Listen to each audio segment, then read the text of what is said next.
তাহলে আমাদের যেটা হচ্ছে সেটাকে নেটের ক্লাস।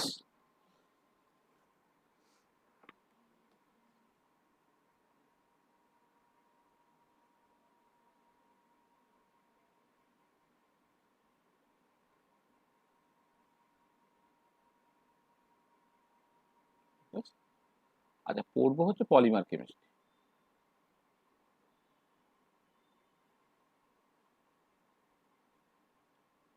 পলিমার কেমিস্ট্রি নিয়ে কথাবার্তা হবে আজকে,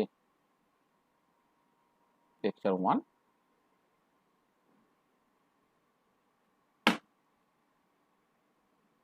আর ডেট হচ্ছে তোমার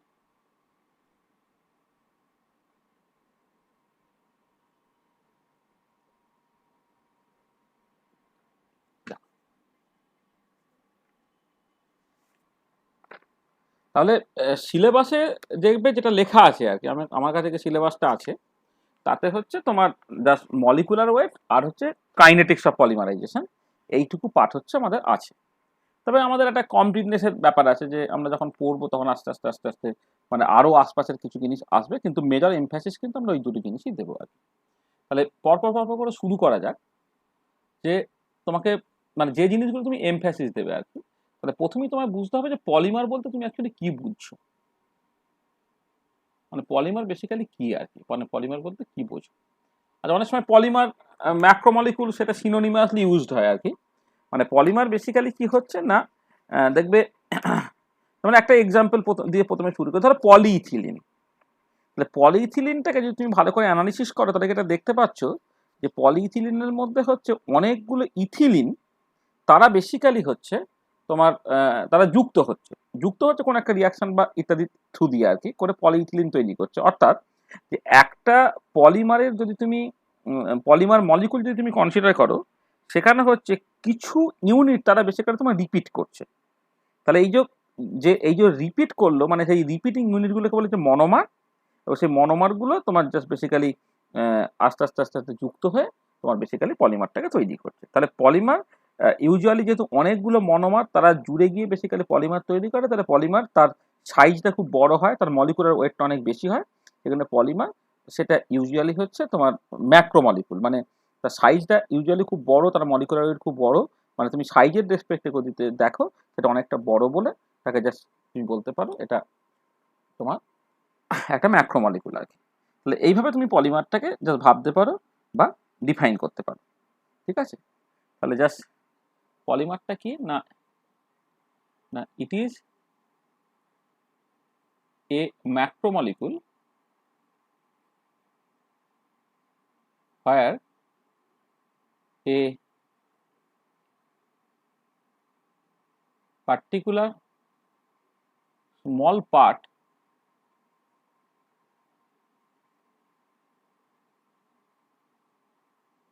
repeats আর কি। it is a macromolecule where a particular small part repeats।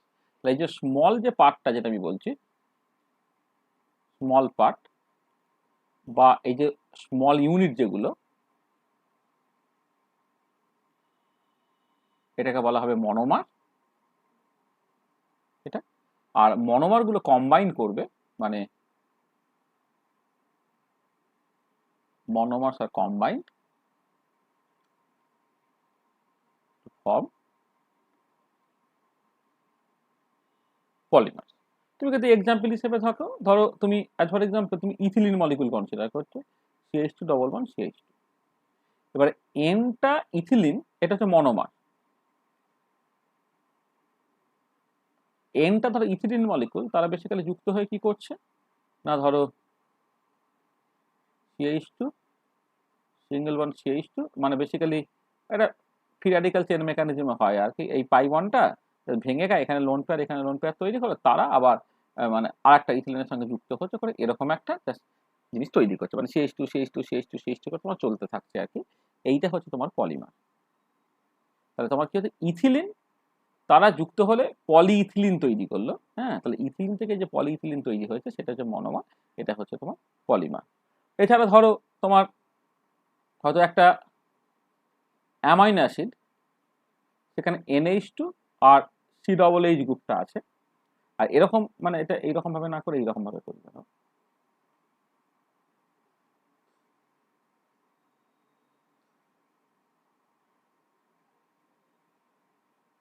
তো এইখানে হচ্ছে তোমার সি ডবল এইচ, এইটা এটা হচ্ছে অ্যামাইনো অ্যাসিড, একটা অ্যামাইনো অ্যাসিডটা যেখানে মনোমার।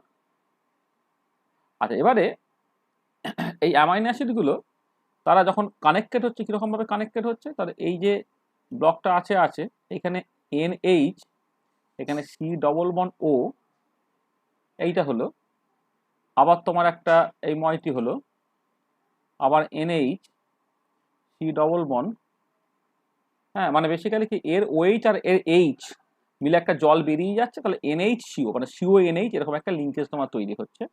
হ্যাঁ, এইটা আবার এই ময়টি তৈরি হলো। হুম, এই এইরকম ভাবে তোমার জিনিসটাকে রিপিট করছে, ঠিক আছে।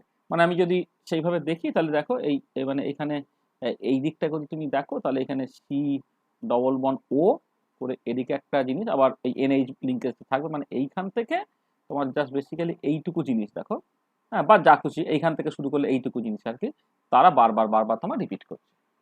হ্যাঁ, আচ্ছা, এবারে এই পার্টিকুলার কেসে যখন ইথিলিন মলিকুলগুলো জুড়ে গিয়ে পলিইথিলিন তৈরি করলো, তখন কিন্তু কোনো ওয়াটার মলিকুল বা কিছু কোনো স্মল মলিকুল কিন্তু বেরিয়ে গেল না।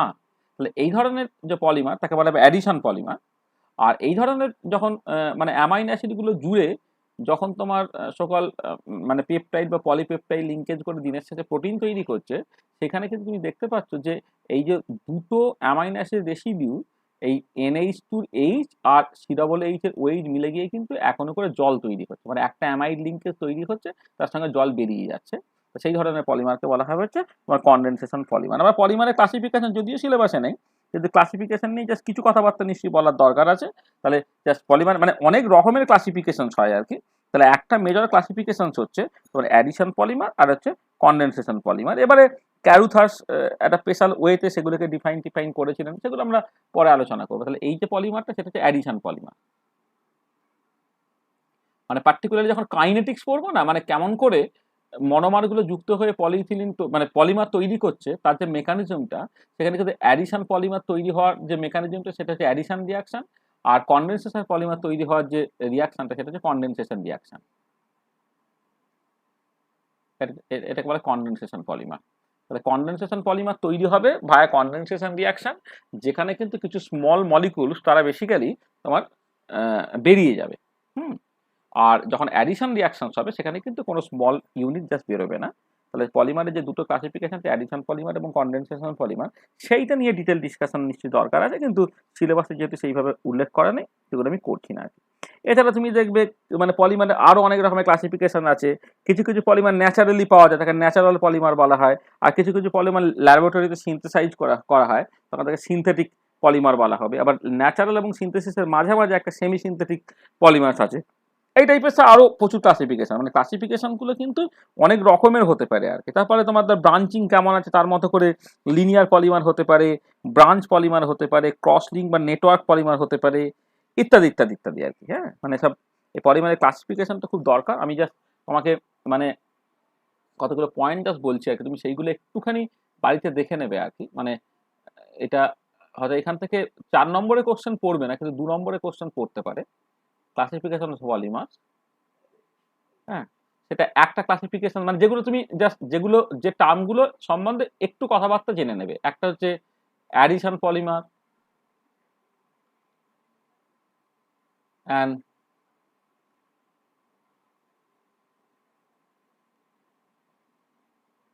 কনডেনসেশন পলিমার, এইটা এবং তাদের মধ্যে তফাৎগুলো এবং এক্সাম্পল একটা দুটো করে জাস্ট দেখে নেবে। আচ্ছা, তারপরে যেটা বললাম কিছু কিছু পলিমার ন্যাচারালি পাওয়া যায়, মানে নেচারই আছে আর কি। Natural polymer, synthetic polymer,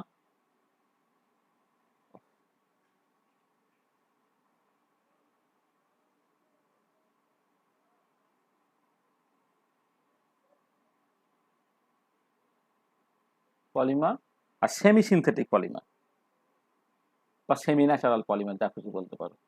semi synthetic polymer, তার এক্সাম্পল, তার ডেফিনেশন এবং এক্সাম্পল সেইটা একটুখানি তুমি জেনে নেবে। তারপর লিঙ্কেজ কেমন আছে তার উপরে নির্ভর করে তোমার কিছু কিছু পলিমার হচ্ছে লিনিয়ার পলিমার, কিছু কিছু হচ্ছে অল্প ব্রাঞ্চিং থাকে, সেটাকে বলা হয় ব্রাঞ্চ পলিমার। আর কখনো কখনো লিঙ্কিং গুলো এমন একে অপরের সাথে পুরো জড়িয়ে টড়িয়ে আছে, সেটাকে ক্রস লিঙ্ক বা নেটওয়ার্ক পলিমার বলা হয়। তার সঙ্গে হচ্ছে ক্রস লিঙ্ক অর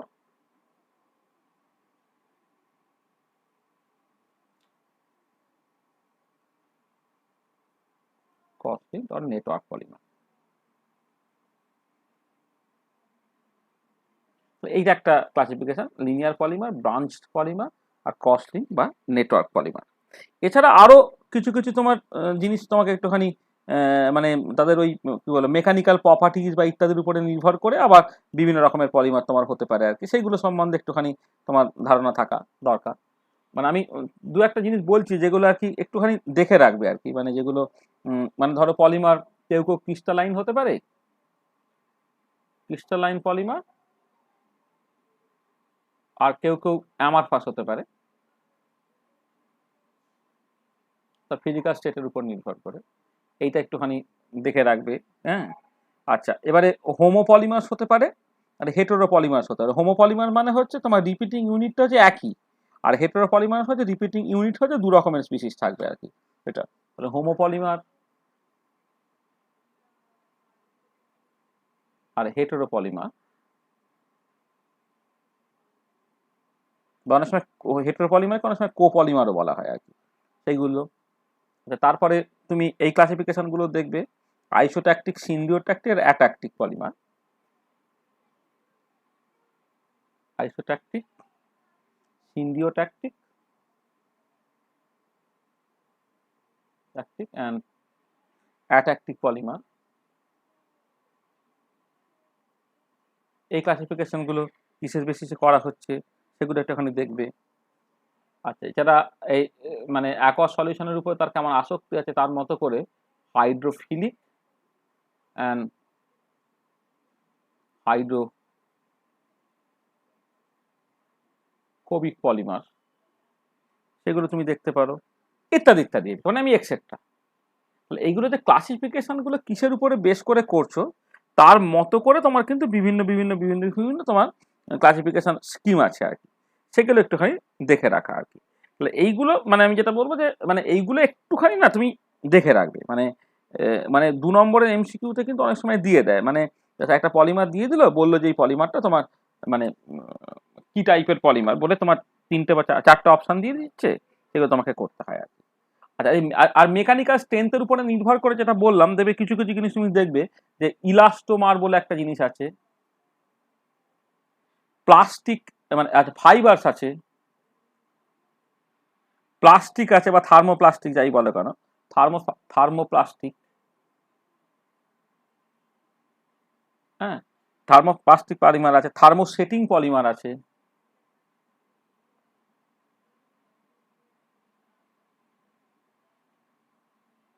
এইগুলো এদের মধ্যে অ্যাকচুয়ালি মেন ডিফারেন্সটা কি সেটা একটুখানি দেখে রাখা, মানে এক্সেট্রা আর কি। মানে এক্সেট্রাটা আমি উপরে না দিয়ে পরে দিই। এটা যে কোনো একটা স্ট্যান্ডার্ড, যে কোনো স্ট্যান্ডার্ড বই, যে কোনো স্ট্যান্ডার্ড বইয়ে দেখবে তোমার একদম ওই শুরুর দিকেই একদম প্রথম চ্যাপ্টারেই যদি তুমি খোলো, প্রথম চ্যাপ্টারে হচ্ছে এই ধরনের বেশ কিছু নোমেনক্লেচার তুমি দেখতে পাবে। তাহলে এই প্রত্যেকটা টার্ম জাস্ট তার মানে কি, হ্যাঁ, তার এক্সাম্পল ইত্যাদিগুলো একটু যা দেখে রাখবে তুমি, ঠিক আছে? আচ্ছা, এবারে আমি আমার মূল জায়গাটায় জাস্ট আসছি। তাহলে আমার অ্যাকচুয়ালি সিলেবাসে যে জিনিসটা আছে, দেখো অ্যাকচুয়ালি তুমি যদি পলিমার দেখো, পলিমারের কিন্তু বেশ বড় বড় বই আছে, সেখানে হয়তো মলিকুলার ওয়েট নিয়ে আলোচনাটা হয়তো একটা চ্যাপ্টারের মধ্যে আছে, আর কাইনেটিক্স বা কেমিক্যাল কাইনেটিক্স নিয়ে আলোচনা যেটা বা মেকানিজম নিয়ে আলোচনা সেটা হয়তো একটা চ্যাপ্টারের মধ্যে আছে। এটা তোমার ক্রিস্টালাইন পলিমার, তার প্রপার্টি, সেটা হয়তো একটা চ্যাপ্টারে। তারপরে যে যখন হচ্ছে তোমার অ্যামারফাস পলিমার, তার তুমি টেম্পারেচারটা আস্তে আস্তে বাড়াচ্ছ, সে লিকুইড হওয়ার আগে একটা মাঝামাঝি স্টেপ হয়, গ্লাস ট্রানজিশন টেম্পারেচার বলা হয় আর কি। সেই গ্লাস ট্রানজিশন টেম্পারেচার সেইটা হয়তো একটা চ্যাপ্টার তোমার ইউজ করা হয়েছে। তারপরে তোমার দেখা গেল যে তাদের মধ্যে যে ডিফারেন্ট টাইপের বন্ডিং থাকে সেটা হয়তো একটা চ্যাপ্টার ইউজ করা হয়েছে। তার যে থার্মোডাইনামিক্স আছে সেটা নিয়ে একটা চ্যাপ্টার ইউজ করা হয়েছে। তাহলে একটা বইয়ে তোমার দেখবে 8টা 10টা 12টা চ্যাপ্টার আছে, এবং প্রত্যেকটা চ্যাপ্টার হলে মানে বেশ সুন্দরভাবে মানে সেপারেটেড আর কি। আচ্ছা, আমাদের এখানে যেটা মূল আলোচনা হবে মানে আজকে আমি যে জায়গাটা বেললি আলোচনা করতে চাইছি, এবং এখান থেকে আমি দেখেছি সিংহভাগ কোশ্চেন্স পড়ে, এটা হচ্ছে মলিকুলার ওয়েট।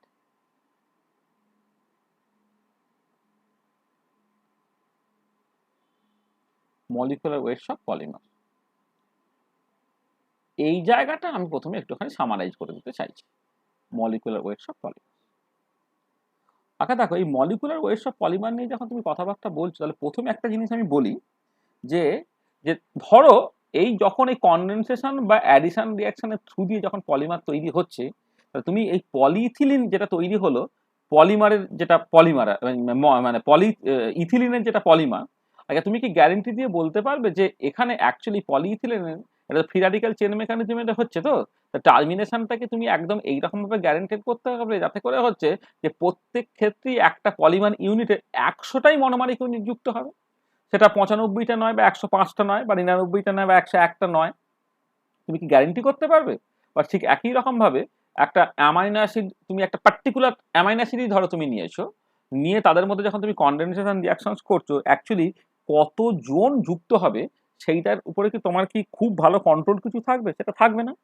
তার মানে এটা দাঁড়াচ্ছে যে যখন তুমি এমনি কোন একটা কম্পাউন্ড নিয়ে কথাবার্তা বলছো, ধরো তুমি লেসে বেনজিন তুমি তৈরি করেছো, লেসে তুমি মিথেন তৈরি করেছো, বা তুমি ধরো এদিকে HCl তৈরি করেছো, এই ধরনের স্মল যে সমস্ত মলিকুলস গুলো, তার মলিকুলার ওয়েট কিন্তু একদম ফিক্সড। মানে মলিকুলার ওয়েট একদম ফিক্সড মানে হচ্ছে তাদের, মানে তোমাকে যদি বলা হয় HCl এর মলিকুলার ওয়েট কত, তোমাকে কিন্তু 5টা অ্যান্সার হবে না, একটাই স্পেসিফিক অ্যান্সার হবে। বা বেনজিনের মলিকুলার ওয়েট কত, সেখানেও কিন্তু 5টা পসিবল অ্যান্সার হবে না, তোমার একটা অ্যান্সারই হবে। কিন্তু পলিমারের ক্ষেত্রে সিচুয়েশনটা অন্যরকম। তাহলে পলিমারের ক্ষেত্রে এটা দেখা যায় যে যেহেতু তোমার ফ্রি র্যাডিক্যাল চেন মেকানিজমই হোক বা কনডেনসেশন রিঅ্যাকশনের থ্রু দিয়েই হোক, তোমার টার্মিনেশনটা তুমি কন্ট্রোল করতে পারছো না, বা কনডেনসেশন রিঅ্যাকশনের ক্ষেত্রে অ্যাকচুয়ালি কতগুলো মনোমার ইউনিট অ্যাকচুয়ালি কম্বাইন্ড হয়ে পলিমার তৈরি করতে পারবে তার উপরে যদি কন্ট্রোল থাকবে না, সেই জন্য একটা পলিমারিক স্যাম্পল যখন তুমি কনসিডার করবে, সেইখানে যে পলিমার মলিকুলস গুলো আছে তাদের কিন্তু ভেরিয়েবল মলিকুলার ওয়েটস থাকবে। মানে হয়তো পলিইথিলিনে কিছু পলিইথিলিন যেখানে 95টা ইথিলিন যুক্ত হয়েছে বা মনোমার যুক্ত হয়েছে, কোথাও 98টা, কোথাও 100টা, কোথাও 102টো, কখনো 5টা, কখনো 110টা, এরকম থাকতে পারে। তার মানে এটা দাঁড়াবে যে পলিমারিক স্যাম্পল যেটা, বা পলিমারিক সলিউশন যাই বলো না কেন, পলিমারিক স্যাম্পল ইজ ইউজুয়ালি পলিডিসপার্স। আচ্ছা, পলিডিসপার্স মানে হচ্ছে যে মানে দি sample contains polymer units of different molar masses। মানে হয়তো একটা স্যাম্পেলে অ্যাভোগাড্রো নাম্বার অ্যামাউন্টের পলিমার কানেক্টেড আছে, মানে পলিমার মলিকুলস আছে, সেখানে তোমার ইন্ডিভিজুয়াল যে পলিমারের যে মলিকুলার ওয়েট আর কি, সেগুলো প্রত্যেক ক্ষেত্রে একই হবে সেরকম না। যেমন আমি বললাম পলিইথিলিনের ক্ষেত্রে কোথাও হয়তো 95টা, কোথাও 100টা, কোথাও 105 থেকে যুক্ত আছে, ঠিক আছে। তাহলে পলিডিসপার্স মানে হচ্ছে যে এই পলিমারিক স্যাম্পল যেটা contains polymers units of different molar masses, ঠিক আছে। আর যদি ডিফারেন্ট মোলার মাস যদি থাকে, তার মানে পরিষ্কার বুঝতে পারছো যে এইটা পরিষ্কার বলে দিচ্ছে যে স্মল মলিকুলার ওয়েটওয়ালা যে সমস্ত মলিকুল, তাদের ক্ষেত্রে কেমন একটা ফিক্সড মলিকুলার ওয়েট থাকে, এই পার্টিকুলার ক্ষেত্রে instead of fixed molecular weight we should talk about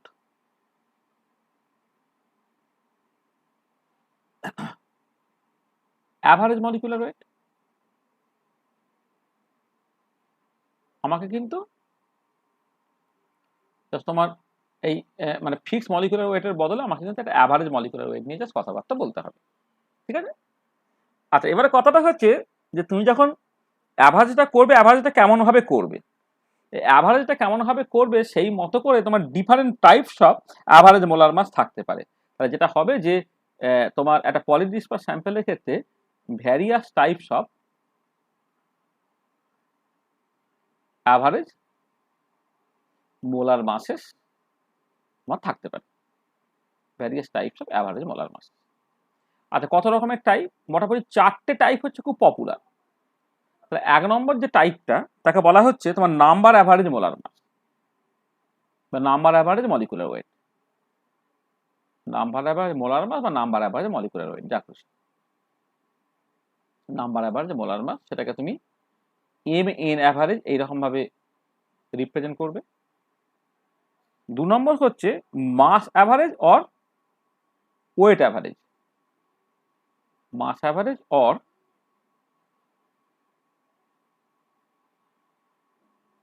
wait average molar mass, সেটাকে জাস্ট এইরকম ভাবে এক্সপ্রেস করা হচ্ছে এমডব্লিউ বার। 3 নম্বর হচ্ছে সেডিমেন্টেশন অ্যাভারেজ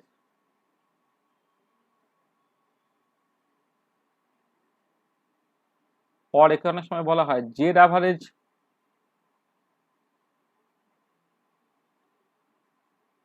মোলার মাস, সেটাকে এম জেড এরকম ভাবে এক্সপ্রেস করা হচ্ছে। আর ফাইনালি হচ্ছে ভিসকোসিটি অ্যাভারেজ মোলার মাস।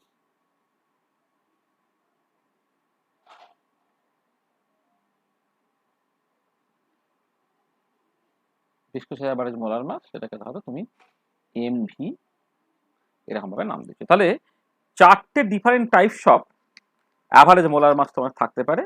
একটা হচ্ছে নাম্বার অ্যাভারেজ মোলার মাস, একটা মাস বা ওয়েট অ্যাভারেজ মোলার মাস, একটা হচ্ছে জেড অ্যাভারেজ মোলার মাস বা সেডিমেন্টেশন অ্যাভারেজ মোলার মাস, আর একটা হচ্ছে তোমার ভিসকোসিটি অ্যাভারেজ মোলার মাস। ঠিক আছে? আচ্ছা, এবারে এই প্রত্যেকটাকে তুমি কেমন করে ডিফাইন করবে এবং তাদেরকে মেজারমেন্ট করার যে রাস্তাটা আর কি, সেইটা সম্বন্ধে 2-4টে কথাবার্তা এবার আমাকে বলতে হবে আর কি। ঠিক আছে? যে এইগুলোকে তুমি মানে মানে অ্যাকচুয়ালি কোন ফর্মুলা দিয়ে এক্সপ্রেস করবে, মানে এখানে যেটা বলতে গেছে যে কোন ফর্মুলা দিয়ে এক্সপ্রেস করবে সেইটা একটুখানি জানার দরকার আছে। এবং তার সঙ্গে সঙ্গে হচ্ছে তুমি এগুলোকে মেজার করো কি করে সেই সম্বন্ধে যদি কোনো কিছু আলোচনা থাকে আর কি, সেইটা আমাদের একটুখানি বলতে হবে।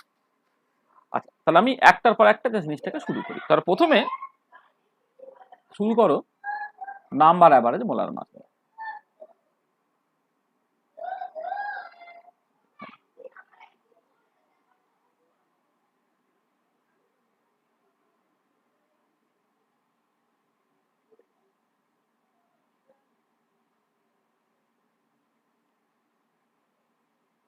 আচ্ছা, নাম্বার অ্যাভারেজ মোলার মাস এটাকে তুমি ডিফাইন করবে এইরকম ভাবে,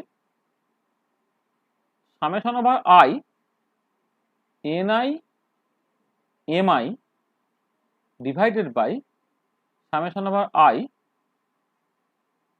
এনআই। মানে ব্যাপারটা কিরকম, ধরো তোমার একটা তুমি একটা পলিডিসপার স্যাম্পেল তুমি কনসিডার করছো, তো তাহলে পলিডিসপার স্যাম্পেলের মধ্যে কি আছে না বিভিন্ন মানে একই মানে বেসিক্যালি কেমিক্যালি হচ্ছে একটা পার্টিকুলার পলিমার, কিন্তু সেখানে ওই একটা পার্টিকুলার পলিমারে কতগুলো মনোমার ইউনিট কানেক্টেড আছে সেই সংখ্যাটা কিন্তু ভ্যারি করছে। তাহলে ওই যে পলিমারিক স্যাম্পেল, ধরো পলিইথিলিনের একটা পলিমারিক স্যাম্পেল, সেখানে কিন্তু তোমার বিভিন্ন মোলার মাসওয়ালা পলিমার থাকবে। মানে আমি জাস্ট যেখানে এন আইটা হচ্ছে তোমার basically number of polymeric units having molar mass mi, তাহলে number of polymeric units having molar mass mi। হ্যাঁ, এটা যদি হয় তাহলে তোমাকে জাস্ট সামেশন বাড়াই এনআই এমআই যখন করছো তোমার টোটাল মাসটা পেয়ে গেলে তাকে তুমি just total number of polymer units যেটা সেইটা দিয়ে তুমি ভাগ করে দিচ্ছ, করে যেটা পাচ্ছ সেটা হচ্ছে তোমার নাম্বার অ্যাভারেজ মোলার মাস। আচ্ছা, এই নাম্বার অ্যাভারেজ মোলার মাস সেটা কিভাবে ডিটারমাইন করা হয়, তাহলে এরা ইউজুয়ালি ডিটারমাইন করা হবে determine using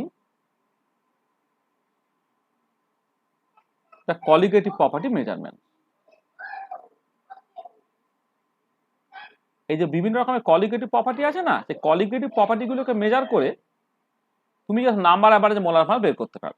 আর কলিগেটিভ প্রপার্টিগুলো কি না, কলিগেটিভ প্রপার্টিগুলো শুধু নাম্বার অফ সলিউটস বা তাদের কনসেন্ট্রেশন তার উপরে নির্ভর করে, কেমিক্যাল নেচারের উপরে নির্ভর করে না। সেই জন্য তুমি এই কলিগেটিভ প্রপার্টি মেজারমেন্ট করে যে ধরনের মোলার মাসগুলো তুমি বের করতে পারো। তুমি নিশ্চয়ই মনে আছে কিনা দেখো, বিএসসি তো নিশ্চয়ই পড়েছো কলিগেটিভ প্রপার্টিসগুলো, মানে যেগুলো হয় মানে কলিগেটিভ প্রপার্টি মানে হচ্ছে তোমার বেসিক্যালি কি কি হতে পারে। 1 নম্বর হতে পারে তোমার ধরো relative lowering of vapour pressure, সেটা দিয়ে স্টার্ট করি, relative lowering of vapour pressure. 2 নম্বর হচ্ছে এলিভেশন অফ বয়লিং পয়েন্ট,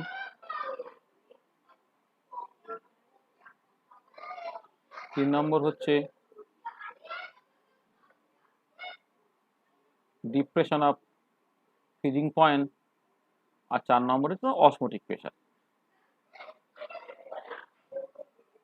এই তো 4টে কলিগেটিভ প্রপার্টি, এই 4টে কলিগেটিভ প্রপার্টির যে কোনো 4টে কলিগেটিভ প্রপার্টি দিয়েই কিন্তু তুমি মোলার মাস ডিটারমাইন করতে পারো, মানে molar mass for the solvent, molar mass of the solute. হ্যাঁ, যখন পলিমারিক স্যাম্পল যখন কনসিডার করছো, মোলার মাস অফ দ্য সলিউটের কথা আমি ভাবছি আর কি। সেটা কিন্তু এই 4টে মেথডের যে কোনো একটা ভাবেই কিন্তু তুমি এটাকে করতে পারো। তবে যে মেথডটা সবচেয়ে পপুলার সেটা হচ্ছে অসমোটিক প্রেশার মেজারমেন্ট। সেইটা দিয়ে হচ্ছে তোমার নাম্বার অ্যাভারেজ মোলার মাসটাকে মানে মাপা হয় আর কি। তাহলে মানে মোস্ট কমন যে টেকনিকটা, মোস্ট কমন মেথড যেটা, method for the determination of number average molar mass is the osmotic pressure measurement.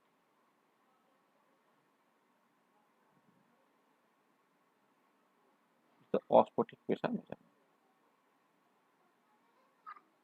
ঠিক আছে, অসমোটিক প্রেসার মেজার করে তুমি কিন্তু নাম্বার অ্যাভারেজ মোলার মাসটা ইউজুয়ালি বের করবে। এটা হচ্ছে most common method.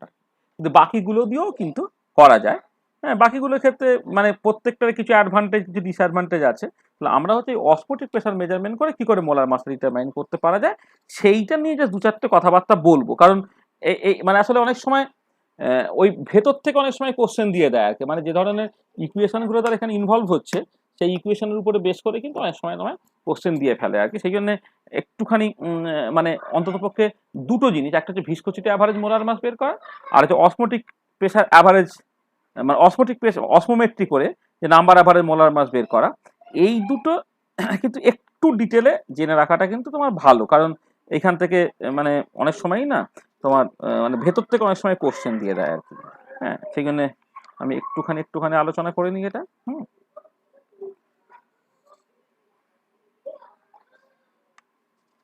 Final formula টর্মুলাগুলো একটু বলে দিই না, এক সেকেন্ড। মানে আসলে যেটা হয় কি, অসমোটিক প্রেসারের জন্য তোমার ওই যে ইকুয়েশনটা তোমরা ইউজ করে যেটা বলে ভ্যান ডফ ইকুয়েশন, এই ভ্যান ডফ ইকুয়েশনটা সেটা কিন্তু ভ্যালিড কখন না, ভ্যালিড হচ্ছে যখন তোমার সলিউশনটা ডাইলিউট মানে মানে আইডিয়াল বা আইডিয়ালি ডাইলিউট। মানে আমি জাস্ট কতগুলো জিনিস একটুখানি বলি তাহলে বুঝতে পারবে। ধরো প্রথম যে জিনিসটা তোমাদের মনে আছে কিনা দেখো, যে van't Hoff equation, van't Hoff equation of osmotic pressure, van't Hoff equation of osmotic pressure. আচ্ছা, van't Hoff equation of osmotic প্রেসারটা কি না, তুমি যদি অসমোটিক প্রেসারটাকে পাই দিয়ে এক্সপ্রেস করো,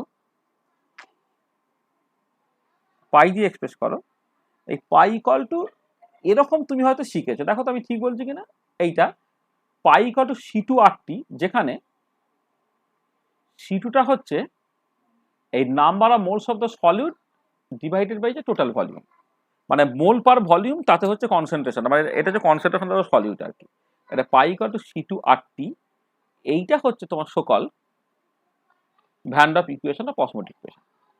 আচ্ছা, এবারে মজা যেটা হচ্ছে যে এই যে C2টা মোলার কনসেন্ট্রেশন, তাহলে N2টা কি, N2 তো নাম্বার অফ মোলস। তাহলে নাম্বার অফ মোলস তুমি বের করবে কি করে? নাম্বার অফ মোলস মানে তো বেসিক্যালি কি, ওয়েটকে তোমাকে জাস্ট মলিকুলার ওয়েট দিয়ে ভাগ করতে হয়, তাই না? এবারে প্রবলেম যেটা হচ্ছে, এখানে তো মলিকুলার ওয়েটটা ফিক্স কিছু নয়। মলিকুলার ওয়েটটা যদি ফিক্স কিছু না হয়, তাহলে এখান থেকে অ্যাকচুয়ালি কতটা নাম্বার অফ মোলস নিয়েছো বোঝা তোমার অসুবিধে।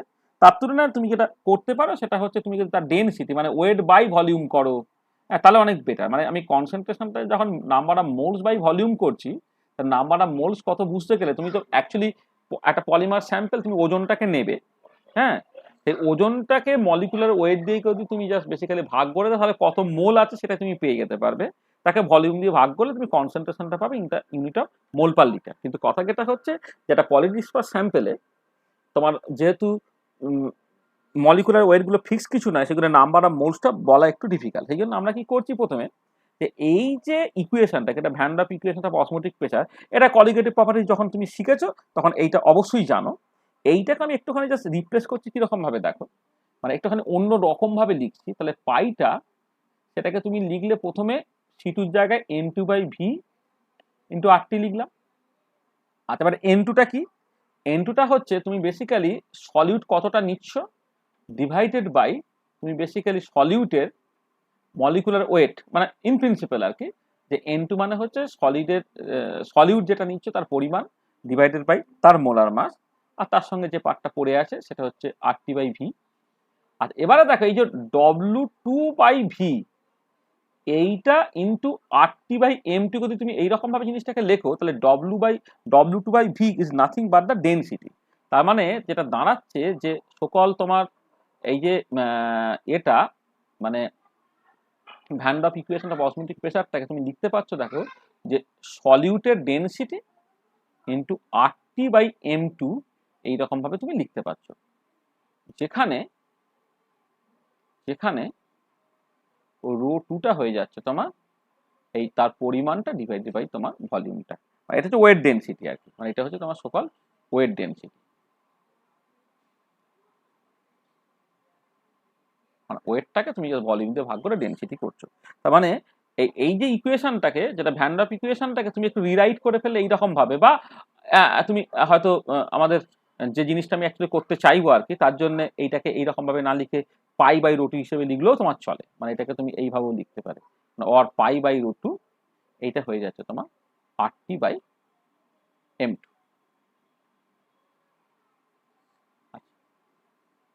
এই হচ্ছে জিনিসটা। আচ্ছা, এবারে যেটা দেখা যায় এক্সপেরিমেন্টালি সেটা হচ্ছে কেউ যদি মানে মানে ফলে পলিমারিক স্যাম্পল বা পলিমার সলিউশন যাই বলো, তাহলে পলিমারিক স্যাম্পলের ক্ষেত্রে তুমি যদি এই π/√2 এই কোয়ান্টিটিটাকে প্লট করো অ্যাজ এ ফাংশনস অফ ρ2, তাহলে এ কি বলছে, মানে এই যে ইকুয়েশনটা ভ্যান ডাপ ইকুয়েশনটা, যেটা বেসিক্যালি কখন ভ্যালিড না, valid for ideal or ideally dilute solution, মানে ভ্যান ডাপ ইকুয়েশন কার ক্ষেত্রে ভ্যালিড, তারপর আইডিয়াল আর আইডিয়ালি ডাইলিউট সলিউশন। তার মানে যদি তোমার সকল সলিউশনটা আইডিয়াল বা আইডিয়ালি ডাইলিউট হয়, তাহলে π/√2 ভার্সেস ρ2 যদি তুমি প্লট করো, ডান দিকের জিনিসটা কনস্ট্যান্ট বলে তুমি জাস্ট একটা স্ট্রেট লাইন পাবে প্যারালাল টু ρ2 অ্যাক্সিস। এটা কার জন্য? এটা আইডিয়াল সলিউশনের জন্য। আইডিয়াল সলিউশনের জন্য কিন্তু π/√2টা ρ2 এর সঙ্গে প্লট করলে এটা কিন্তু তোমার একটা মানে স্ট্রেট লাইন দেবে, মানে প্যারালাল টু তোমার ρ2 অ্যাক্সিস, মানে আইডিয়াল সলিউশন যেখানে ভ্যান ডাপ ইকুয়েশনটা তোমার এখানে ভ্যালিড হচ্ছে। ভ্যান ডাপ ইকুয়েশন ইজ ওবেড, তখন ছবিটা এরকম হবে। কিন্তু বাস্তব কি বলে বা এক্সপেরিমেন্ট কি বলে? আচ্ছা, এক্সপেরিমেন্ট যেটা বলে সেটা হচ্ছে এই যে এইটা এরকম লিনিয়ারলি কিন্তু বাড়তে থাকে, পরের দিকে আবার লিনিয়ারলিটা তোমার বেসিক্যালি ডেস্ট্রয়েড হয়ে যাচ্ছে। এইটা কিন্তু তোমার বেসিক্যালি এক্সপেরিমেন্টাল ফিচার। তাহলে এক্সপেরিমেন্টালি π/√2 ভার্সেস ρ2 যদি তুমি প্লট করো, তাহলে কিন্তু অ্যাকচুয়াল ছবিটা কিন্তু এরকম দেখতে হচ্ছে। আচ্ছা, এইখানে আমি যে ছবিটাকে এঁকেছি সেই ছবিটা তো তোমার যথেষ্ট মানে মানে ওয়াইড রেঞ্জ অফ ডেনসিটি, তার জন্য আমি ছবিটা এঁকেছি। যদি ডেনসিটিটা এত বেশি না হয়, মানে যদি এমন হতো যে এটা হচ্ছে মানে ওয়াইড রেঞ্জ অফ ডেনসিটি, হ্যাঁ,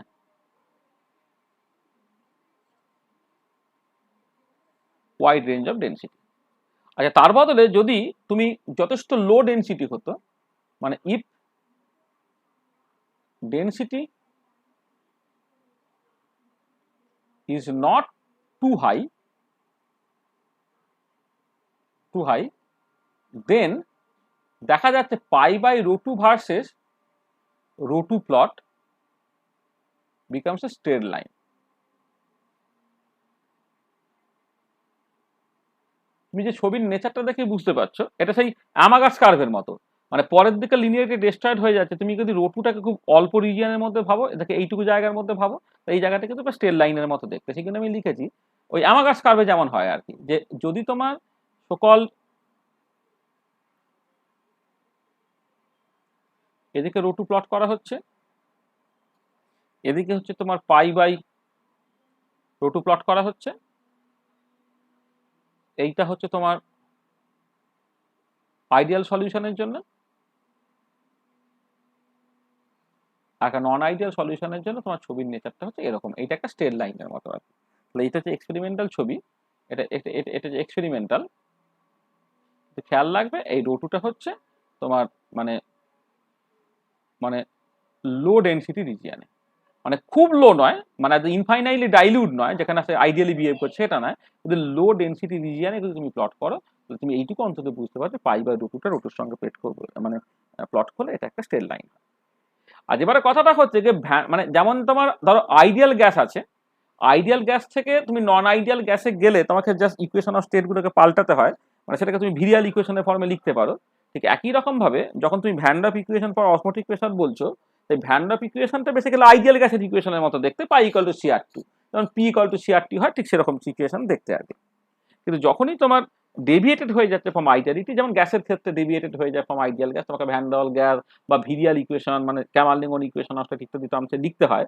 ঠিক এখানেও আমি এক্স্যাক্টলি এক সিচুয়েশনটা করব, যে যদি সলিউশনটা নন আইডিয়াল হয় কিন্তু কনসেন্ট্রেশন তত বেশি নয়, তখন কি হবে না, তখন এই যে ইকুয়েশনটা ভ্যান ডার ইকুয়েশনটা রিপ্লেসড হয়ে যাবে অন্য একটা ইকুয়েশন দিয়ে, যেটাকে বলা হয় মায়ার ম্যাকমিলান ইকুয়েশন। তার মানে এটা দাঁড়াবে যে for a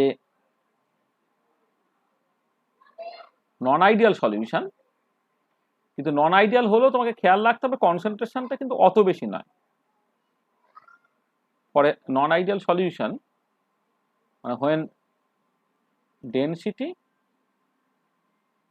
is not too high, density যখন অত বেশি নয় আর কি, তখন কি হবে, তখন পাইটাকে লিখতে পারা যায়, মানে পাইটাকেও তুমি লিখতে পারো, পাই বাই রোটুকেও তুমি লিখতে পারো, যেটা খুশি, মানে পাই বাই রোটু লিখবে তা সেভাবে লিখতে পারো। পাই বাই রোটুকে যদি তুমি লেখো তাহলে সেটা কেমন দেখতে হবে না, দেখতে হবে প্রথম টার্মটা হচ্ছে RT/m2 একটা থাকবে, তারপরে থাকবে হচ্ছে একটা A2 ইন্টু RT রো 2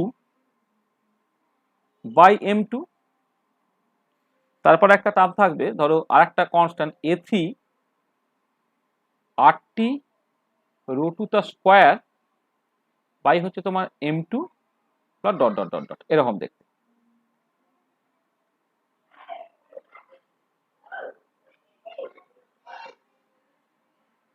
এই ধরনের দেখতে এটা একটা ভিরিয়াল ইকুয়েশনের মতো, মানে পাই বাই রো টুটা RT/m2 সেটা বেসিক্যালি ভ্যান ডার ইকুয়েশন, তারপরে একটা কারেকশন ছিল সেটা রো 2, তারপরে কারেকশনটা হলো হচ্ছে তোমার rho 2 square plus dot dot dot dot dot dot, এইরকম ভাবে কিন্তু তোমার পুরো জিনিসটা যাচ্ছে। আচ্ছা এখানে সরি আমি একটা কিন্তু ভুল করলাম, এখানে M2 এই ভাগটা নেই কিন্তু, এটা একটু ভুল হয়েছে, এখানে M2 এই ভাগটা নেই, এইটা A2 ইন্টু RT রো 2, এটা এরকম দেখতে, এরকম দেখতে, ঠিক আছে। এটা মানে M2টা শুধু এইখানে আছে, তাহলে এই হচ্ছে ইকুয়েশনটা। আর এবারে দেখো যে যদি তোমার ডেনসিটিটা খুব বেশি না হয় তাহলে তুমি রো 2 স্কোয়ার এই কন্টেনিং টার্মটাকে তুমি জাস্ট ছেড়ে দিতে পারো, মানে এটা একটা ভিরিয়াল ইকুয়েশনের মতো দেখতে। আর এই ইকুয়েশনটার নাম বলে দিই, এই যে ইকুয়েশনটা সেটা হচ্ছে মায়ার ম্যাকমিলান ইকুয়েশন। এটা হচ্ছে Mayer McMillan MC MILLAN, Mayer McMillan equation. তাহলে ভ্যান ডার ইকুয়েশনটা is now replaced by Mayer McMillan equation. আর এবারে যে যদি তোমার ডেনসিটিটা খুব বেশি না হয় তুমি এটাকে কিভাবে লিখতে পারো না, RT/m2 প্লাস A2 RT/রো 2, এইটা। তার মানে দেখো তুমি যদি এখন pi by rho 2 versus rho 2 plot করো তাহলে এই ধরনের ছবি তুমি পরিষ্কার দেখতে পাচ্ছ। আর যেখানে রো 2 যখন টেন্ডস টু 0 তখন যে তুমি ইন্টারসেপ্টে পাচ্ছ সেই ইন্টারসেপ্টে বেসিক্যালি RT/m2। তার মানে জাস্ট এই ইকুয়েশন থেকে যদি তুমি এই ছবিটাকে জাস্ট দেখো তাহলে এই যে ইন্টারসেপ্টটা এইটা বেসিক্যালি যখন রো 2 টেন্ডস টু 0, রো 2 যদি টেন্ডস টু 0 হয় তাহলে RT/m2 হয়ে যাবে, সেটা তোমার basically Y Axis intercept RT/m2 এইটা। এটা কখন না in the limit rho 2 tends to 0 আর মানে যেটা কথা যে এই যদি ইকুয়েশনটা হয় তাই এই ইকুয়েশন তোমায় পরিষ্কার বলে দিচ্ছে যে যখন তুমি ছবি আঁকছো তখন একটা স্ট্রেট লাইন পাচ্ছ, যে স্ট্রেট লাইনের স্লোপটা হচ্ছে তোমার A2 RT,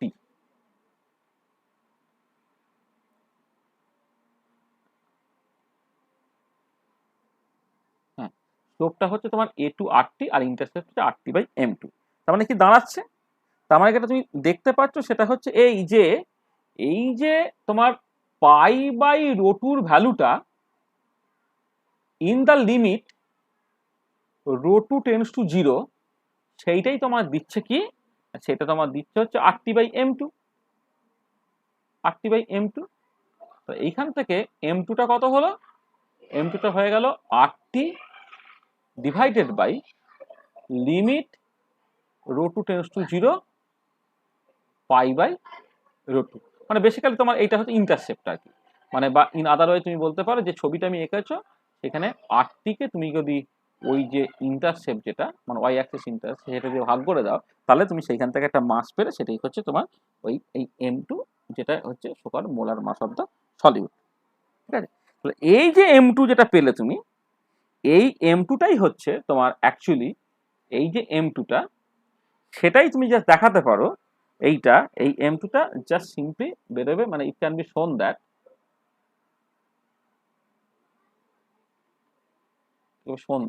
এই যে M2টা সেটাই basically number average molar mass, যেটা অ্যাকচুয়ালি তোমার summation over I NiMi divided by summation over I।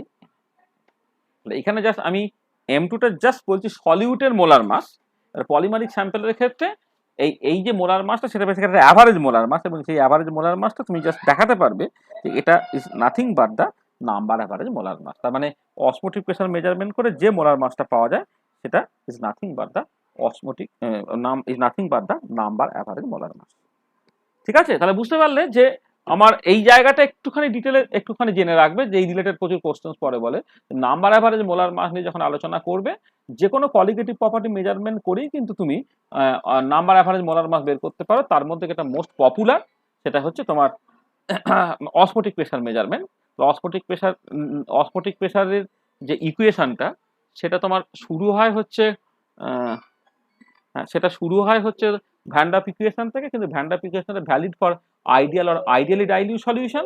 R polymeric sample সে কিন্তু ইউজুয়ালি আইডিয়াল হয় না, মানে একটা পলিমারিক স্যাম্পল তার ক্ষেত্রে কিন্তু তোমার ওই আইডিয়াল হওয়াটা খুব ডিফিকাল্ট। কারণটা হচ্ছে যে দেখো না, তোমার বেসিক্যালি মানে এটা তোমরা জানো যে যদি ইন টার্মস অফ মানে মলিকুলার ইন্টারপ্রিটেশন থেকে দাও, সেখানে যদি ধরো এ আর বি মানে একটা সলভেন্ট একটা ধরো সলিউট, তাহলে সলভেন্ট সলিউট আর সলিউট, এই তিনটে ইন্টারাকশন যদি মোরাললেস তোমার কাছাকাছি হয় তখন সলিউশনটা আইডিয়াল হয়। ঠিক আছে, এবার পলিমারের কথা তুমি একটা অ্যাকোয়াস সলিউশন ধরো কনসিডার করো, তাহলে জল পলিমার এবং জল পলিমার ইন্টারাকশন এটা কিন্তু একদমই আলাদা, তোমাকে এটা বুঝতে হবে আর কি। হ্যাঁ, সেই জন্য একটা পলিমারিক স্যাম্পল সে ইউজুয়ালি নন আইডিয়াল, সেই জন্য তুমি ভ্যান ডার্ফ ইকুয়েশনটা অ্যাজ ইট ইজ ইউজ করতে পারবে না। এবং আমি যেটা দেখতে পেলাম যে ওই মায়ার ম্যাকমিলান ইকুয়েশন, যেটা একটা ভিরিয়াল ইকুয়েশনের মতো দেখতে, সেটাকে তোমাকে ইউজ করতে হবে। আর দেখা যাক যদি ডেন্সিটিটা প্রচন্ড বেশি না হয়, তাহলে π/ρ2 ভার্সেস রেটে একটা স্ট্রেট লাইন দিচ্ছে, তার যে ইন্টারসেপ্টটা সেটাই বেসিক্যালি π/ρ2 ভ্যালু যখন ρ2 টেন্ডস টু 0, সেইটা অ্যাকচুয়ালি RT/M2 হচ্ছে। সেইখান থেকে তুমি জাস্ট মোলার মাস বের করে ফেলতে পারছো M2, এবং এই যে মোলার মাসটা বেরোলো সেটাই হচ্ছে তোমার নাম্বার অ্যাভারেজ মোলার মাস, যেটা ডিফাইন হচ্ছে summation over I NiMi by summation over Ni দিয়ে। ঠিক আছে, এটা তোমায় বুঝতে হবে। ঠিক আছে, তাহলে আমরা এইখানে ওই এটা করে ফেললাম, মানে তোমার অসমোটিক প্রেসার মেজারমেন্ট দিয়ে কেমন করে নাম্বার অ্যাভারেজ মোলার মাস বের করা যায় সেটা আমরা আলোচনা করে ফেললাম। আচ্ছা, নেক্সট যে জিনিসটা তোমার দরকার সেটা হচ্ছে মাস বা ওয়েট অ্যাভারেজ মোলার মাস, সেইটা নিয়ে দু চারটে কথাবার্তা একটু বলে নেওয়া দরকার। নেক্সট ধরো তুমি বলছো mass average or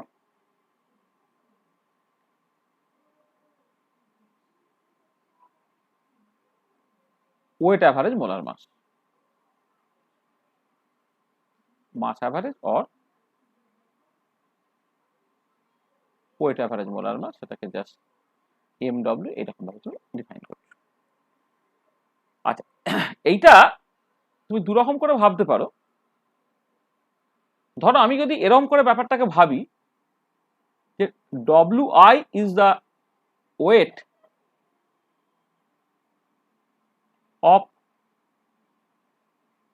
polymers having molar masses MI, having molar mass MI, মানে একটা পলিডিসপাস পলিমারিক স্যাম্পল তুমি কনসিডার করছো, সেখানে তো বিভিন্ন মোলার মাসওয়ালা পলিমার ইউনিটস আছে। তাহলে আমি বলছি যে যে ওইগুলোকে কতগুলো ব্লকে তুমি ভাগ করলে, তুমি বললে যে ধরো কথা বলছি টোটাল হয়তো 100 গ্রাম কোন একটা পলিমারিক স্যাম্পল আছে, 100 গ্রামের মধ্যে 20 গ্রাম আছে যেখানে হয়তো মোলার মাসটা লেখা নাও 10,000, তাহলে 30 গ্রাম আছে সেখানে মোলার মাস হচ্ছে দেশে 11,000 প্রত্যেকের আর কি, বা আরো হয়তো বাকি 50 গ্রাম আছে সেখানে প্রত্যেকের মোলার মাস হয়তো দেখা গেল তোমার 12,000 করে। তার মানে যে টোটাল একটা পলিমার যেটা পলিডিসপাস স্যাম্পল, সেইখানে যে বিভিন্ন মোলার মাসের যে পলিমার্স গুলো আছে, সেই পলিমার্স গুলোকে তুমি জাস্ট বিভিন্ন ভাবে সাজাও যে ঠিক আছে বাবা এই পলিমার গুলো তাদের বেসিক্যালি মোলার মাস এত, এই পলিমার গুলো তাদের মোলার মাস এত, এই পলিমার গুলো তাদের মোলার মাস প্রত্যেকের হচ্ছে এত এত আর। এবারে ওই এক একটা ব্লকের ওজন নিয়ে নাও, তাহলে সেটাই আমি বলছি যে WI is the weight of the polymers having molar mass MI. তাহলে এবারে তুমি যখন একটা অ্যাভারেজ ক্যালকুলেট করবে, তুমি এইরকম ভাবে অ্যাভারেজ করতে, তাহলে টোটাল ওয়েটটা কত হয়ে যাচ্ছে, টোটাল ওয়েটটা সেটা হয়ে যাচ্ছে ডব্লিউআই এমআই, তাকে তুমি ভাগ করে দিচ্ছ কি দিয়ে না টোটাল ওজনটাকে দিয়ে, তাহলে এইটাকে এটা হলো সেটাই বেঁচে গেল ওয়েট অ্যাভারেজ মোলার মাস। আচ্ছা এবার একটা ব্যাপার যেটা সেটা হচ্ছে এই যে যে মানে এইটা তুমি বুঝতে পারছো এই যে ডব্লিউআইটা কি বলা হয়েছে যে মানে এমআই মোলার মাসওয়ালা যে পলিমার গুলো আছে তাদের টোটাল ওজন। তাহলে এবারে এক একটা যদি পলিমার তার ওজন যদি মলিকুলার যদি এমআই হয়, সেইখানে যদি তোমার এই ওই এমআই মোলার মাসওয়ালা পলিমার তার মলিকুলের সংখ্যা যদি এনআইটা হয়, WI is nothing but NI MI, মানে যেখানে এনআইটা হচ্ছে তোমার basically number of polymeric units having molar mass MI, তাহলে এনআই কে এমআই দিয়ে গুণ করলে তবেই ডব্লিউআই পাবে। সেই জন্য আমি এখানে কি করবো ডব্লিউআই এর জায়গায় এনআই এমআই যদি গুণ করে দিই, এটা তোমার দাঁড়িয়ে যাচ্ছে summation over I NI M I এর স্কোয়ার হয়ে গেল, আর নিচে হয়ে গেল তোমার summation over I NI MI এইটা। তাহলে এই যে ওয়েট অ্যাভারেজ বা নাম মানে ওয়েট অ্যাভারেজ বা মাস অ্যাভারেজ মোলার মাস তুমি এইরকম ভাবে ডিফাইন করতে পারো summation over W I M I by summation over W I, অথবা সামেশন ওভার এনআই এমআই এর square by summation over NI M I, ঠিক আছে এইটা। আচ্ছা তাহলে এই যে তুমি মাস বা ওয়েট অ্যাভারেজ মোলার মাসটাকে বের করছো, সেইটা ইউজুয়ালি লাইট স্ক্যাটারিং এক্সপেরিমেন্ট করে বের করা যায়, মানে লাইট স্ক্যাটারিং এক্সপেরিমেন্ট একটা হয়, সেই লাইট স্ক্যাটারিং এক্সপেরিমেন্ট করে কিন্তু তোমাকে এই ওয়েট অ্যাভারেজ মোলার মাসটাকে বের করতে হয়। এবারে মানে আমি জাস্ট পয়েন্ট হিসেবে লিখি আর কি যে মানে ওয়েট অ্যাভারেজ বা মাস অ্যাভারেজ যাই বলো, weight average molar mass is determined by light scattering experiment, মানে পলিমার গুলো যেহেতু ম্যাক্রোমলিকুল তারা ইউভি ভিজিবল লাইটকে স্ক্যাটার করতে পারে, সেইটাকে অ্যানালিসিস করে সেইখান থেকে তোমাকে বেসিক্যালি মোলার মাসটাকে ডিটারমাইন করতে হয়। এর যে ডিটেলিং থেকে তোমার কোশ্চেন্স পড়বে না, জাস্ট মানে তুমি এইটুকু জানলে যে মাস অ্যাভারেজ বা ওয়েট অ্যাভারেজ মোলার মাসটা হচ্ছে লাইট স্ক্যাটারিং এক্সপেরিমেন্ট করে বের করতে হয়। আচ্ছা এবারে যখন একটা পলিডিসপাস স্যাম্পল তুমি কনসিডার করবে তখন যেটা দেখবে, মানে যেটা ভেরি ভেরি ইম্পর্টেন্ট পয়েন্ট, যেটা পলিডিসপাস স্যাম্পলের ক্ষেত্রে তুমি দেখবে যে নাম্বার অ্যাভারেজ মোলার মাস এবং ওয়েট অ্যাভারেজ মোলার মাস কিন্তু আলাদা। তাহলে যে পরে পলিডিসপাস স্যাম্পল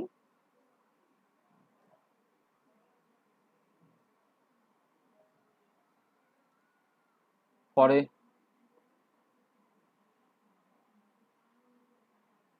ডিসপাস পলিমারিক স্যাম্পল এই নাম্বার অ্যাভারেজ মোলার মাস আর ওয়েট অ্যাভারেজ মোলার মাস আলাদা।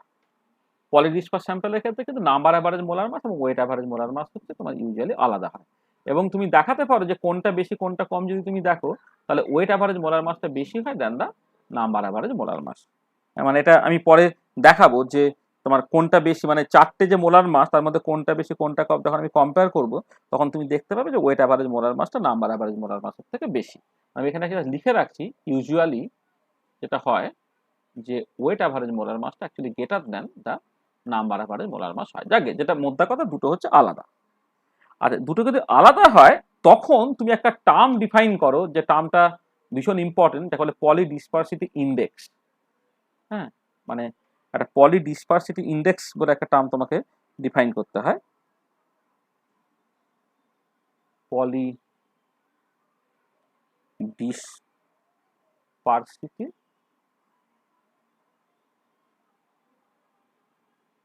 ইন্ডেক্স, পিডিআই, এরকম ভাবে তোমাকে লিখতে হয়, পলিডিসপারসিটি ইন্ডেক্স, পিডিআই। এটা বা এটাকে অনেক সময় না আবার হেটেরোজিনিটি ইন্ডেক্সও বলা হয়। হ্যাঁ, মানে পলিডিসপারসিটি ইন্ডেক্সও বলা হয়, আর কখনো কখনো এটাকে তুমি হেটেরোজিনিটি ইন্ডেক্স এইভাবেও তুমি বলতে পারো আর কি।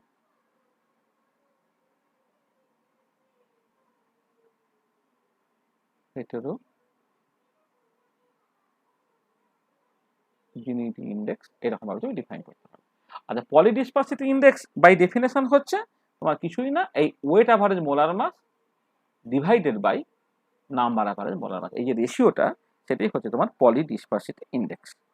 ঠিক আছে, weight average molar mass divided by হচ্ছে নাম্বার অ্যাভারেজ মোলার মাস, বিশেষ করে পলিডিসপারসিটি ইন্ডেক্স। আচ্ছা, তাহলে এবারে কথা হচ্ছে কখন এই দুটো সমান হয়ে যাবে, তো পলিডিসপারসিটি ইন্ডেক্সটা 1 হয়ে যাবে না। ফর মনোডিসপার্স পলিমারিক স্যাম্পল, মনোডিসপার্স মানে হচ্ছে যে একটা পলিমারিক স্যাম্পল যেখানে একদম সেম মোলার মাসেরই পলিমারগুলো আছে, তার মানে মনোডিসপার্স পলিমারিক স্যাম্পল। ফর মনোডিসপার্স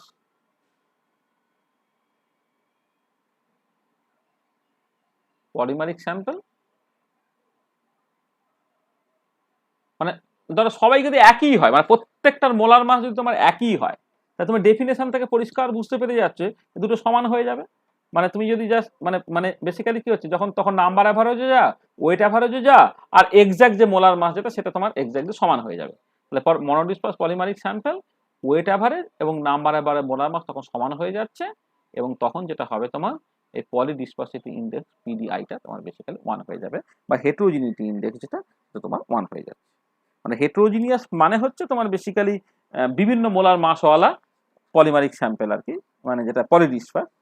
সেখানে পিডিআই মানে পলিডিসপারসিটি ইন্ডেক্সের তোমার নন মানে নট ইকুয়াল টু 1 এরকম একটা ভ্যালু থাকবে। ইউজুয়ালি ওটা গ্রেটার দ্যান 1 হবে, কারণ weight average molar mass is greater than the number average molar mass. যদি এরকম একটা মনোডিসপার স্যাম্পল তুমি পাও যেখানে যে পলিমার ইউনিটসগুলো আছে প্রত্যেকের মোলার মাস এক্স্যাক্টলি একই, তখন নাম্বার অ্যাভারেজ মোলার মাস এবং ওয়েট অ্যাভারেজ মোলার মাস সমান হয়ে যাবে, তখন পলিডিসপারসিটি ইন্ডেক্সটা কিন্তু তোমার 1 হয়ে যাবে। সেইটা একটা জিনিস তোমাকে মাথায় রাখতে হবে। ঠিক আছে, আচ্ছা, তাহলে দেখো এই তোমার মাস বা ওয়েট অ্যাভারেজ মোলার মাস নিয়ে জাস্ট এই একটা বক্তব্য, এগুলো একটুখানি মাথায় রাখলে আর কি। আমি তারপরে ওই যে কোনটা বেশি কোনটা কম সেটা আমি একটা করসপন্ডিং ছবি আঁকবো, মানে weight fraction versus molecular weight, একটা ছবি আঁকবো, প্লট আঁকবো, সেখানে কিন্তু বাকি জিনিসগুলো তুমি বুঝে নিতে পারো। আচ্ছা আচ্ছা, নেক্সট যেটা চলে আসছি আমি, মানে এগুলো নিয়ে ডিটেল কথাবার্তা, এটা কোথায় আছে, এটা ধরো একটা কালার দেওয়া যায় এইটা। আচ্ছা, নেক্সট ধরো তুমি এটা ভিসকোসিটি অ্যাভারেজ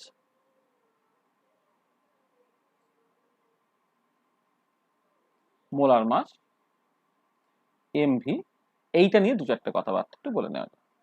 তাহলে যে ভিসকোসিটি অ্যাভারেজ মোলার মাস এরকম নামটা কেন এসেছে, কারণ তুমি দেখবে যে ভিসকোসিটিটা কিন্তু মোলার মাসের উপরে ডিপেন্ড করে। মানে অ্যাকচুয়ালি পলিমারিক স্যাম্পলগুলো হাইলি ভিসকাস হয়, মানে তার তো সাইজটা ম্যাক্রোমলিকুল সাইজ তো প্রচন্ড বেশি, সাইজ যদি প্রচন্ড বেশি হয় যখন ওই ফ্লুইডটা ফ্লো করার চেষ্টা করবে, তাহলে অবভিয়াসলি সাইজ বড় হয়ে যাওয়ার জন্য সে অনেক বেশি রেস্টোরিং মানে অনেক বেশি অপোজিং ফোর্স ফিল করবে, এবং তার করসপন্ডিং ভিসকোসিটিটা অনেক বেশি হবে, এবং এই যে পলিমারিক স্যাম্পলটা সে সহজে ফ্লো করতে চাইবে না।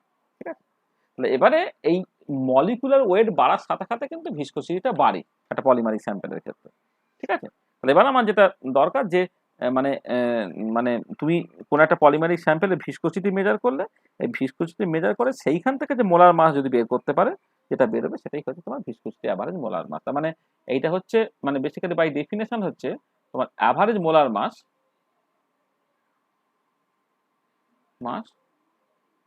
of the polydisperse polymeric sample,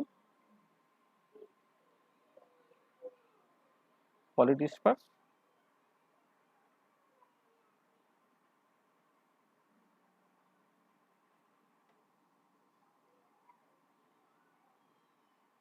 polymeric sample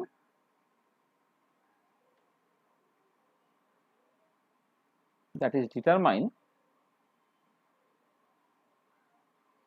by viscosity measurement. তো কি বললাম না, average molar mass of the polydisperse polymeric sample that is determined by viscosity measurement, হ্যাঁ, সেটাই হচ্ছে ভিসকোসিটি অ্যাভারেজ মোলার মাস। আচ্ছা, এইটাকে একটুখানি মানে এইটাও একটু কিন্তু তোমার ডিটেলে জানতে হবে, হ্যাঁ, মানে এটা থেকেও তোমার অনেক মানে ভেতরের অনেক খুঁটিনাটি কোশ্চেন যেহেতু থাকে, সেখানে এইটা আমরা একটুখানি ডিটেলে আলোচনা করে নিচ্ছি। আচ্ছা, ব্যাপারটা হচ্ছে যে যে তোমার দেখো যেহেতু মানে যদি একটা ধরো আপনি পলিমার একটা অ্যাকোয়া সলিউশনই তুমি কনসিডার করছো, তাহলে এবারে যদি তোমার জলটা যতটা ভিসকাস মানে শুধু সলভেন্টে যতটা ভিসকাস, যদি পলিমার সেখানে মেশানো থাকে তাহলে কিন্তু তার ভিসকোসিটিটা বেড়ে যাবে। তাহলে আমরা দুটো কাজ করব। প্রথমে হচ্ছে যে ধরো এই শুধু যে সলভেন্ট তার তোমার ভিসকোসিটি কোএফিসিয়েন্টটাকে বের করে ফেললাম, হ্যাঁ, মানে ভিসকোসিটি কোএফিসিয়েন্ট বের করার তো অনেক রাস্তা আছে, তুমি জানো ফলিং স্ফিয়ার মেথড আছে, তারপরে পয়সোলিজ ফর্মুলা ইউজ করে হচ্ছে তোমার ভিসকোমিটার মানে অসওয়াল্ড ভিসকোমিটার, সেটা ইউজ করে তোমার কোন একটা লিকুইডের অসমোটিক প্রেসার কোন একটা লিকুইডের ভিসকোসিটি মাপা যেতে পারে আর কি, সেটা তুমি ল্যাবরেটরিতেও করেছো, বিএসসি স্ট্যান্ডার্ডের ল্যাবরেটরিতে তুমি স্ট্যালাগোমিটার ইউজ করে অটোমেটিক মানে স্ট্যালাগোমিটার বলছি সরি ভিসকোমিটার ইউজ করে অসওয়াল্ড ভিসকোমিটার ইউজ করে তুমি কিন্তু রিলেটিভ ভিসকোসিটি কোএফিসিয়েন্ট বের করে ফেলেছো। রিলেটিভ ভিসকোসিটি মানে হচ্ছে ইটা লিকুইড ডিভাইডেড বাই হচ্ছে ইটা ওয়াটার। এবারে যদি তোমার জলের ভিসকোসিটি কোএফিসিয়েন্টের ভ্যালু কোনো একটা গিভেন টেম্পারেচারে জানো, তাহলে সেখান থেকে তুমি অ্যাবসলিউট ভিসকোসিটি কোএফিসিয়েন্টটাকে বের করে ফেলতে পারবে। ধরে নাও ইটা সলভেন্টটা হচ্ছে তোমার অ্যাবসলিউট ভিসকোসিটি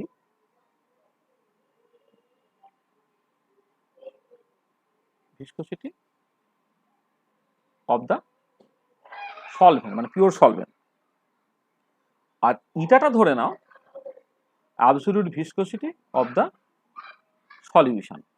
সলিউশন মানে এখানে পলিমারিক সলিউশন, ঠিক আছে? তাহলে এই eta divided by eta solvent, এটাকে নাম দিচ্ছি ইটা রিলেটিভ। এটা কি হবে? এটা হচ্ছে relative viscosity coefficient.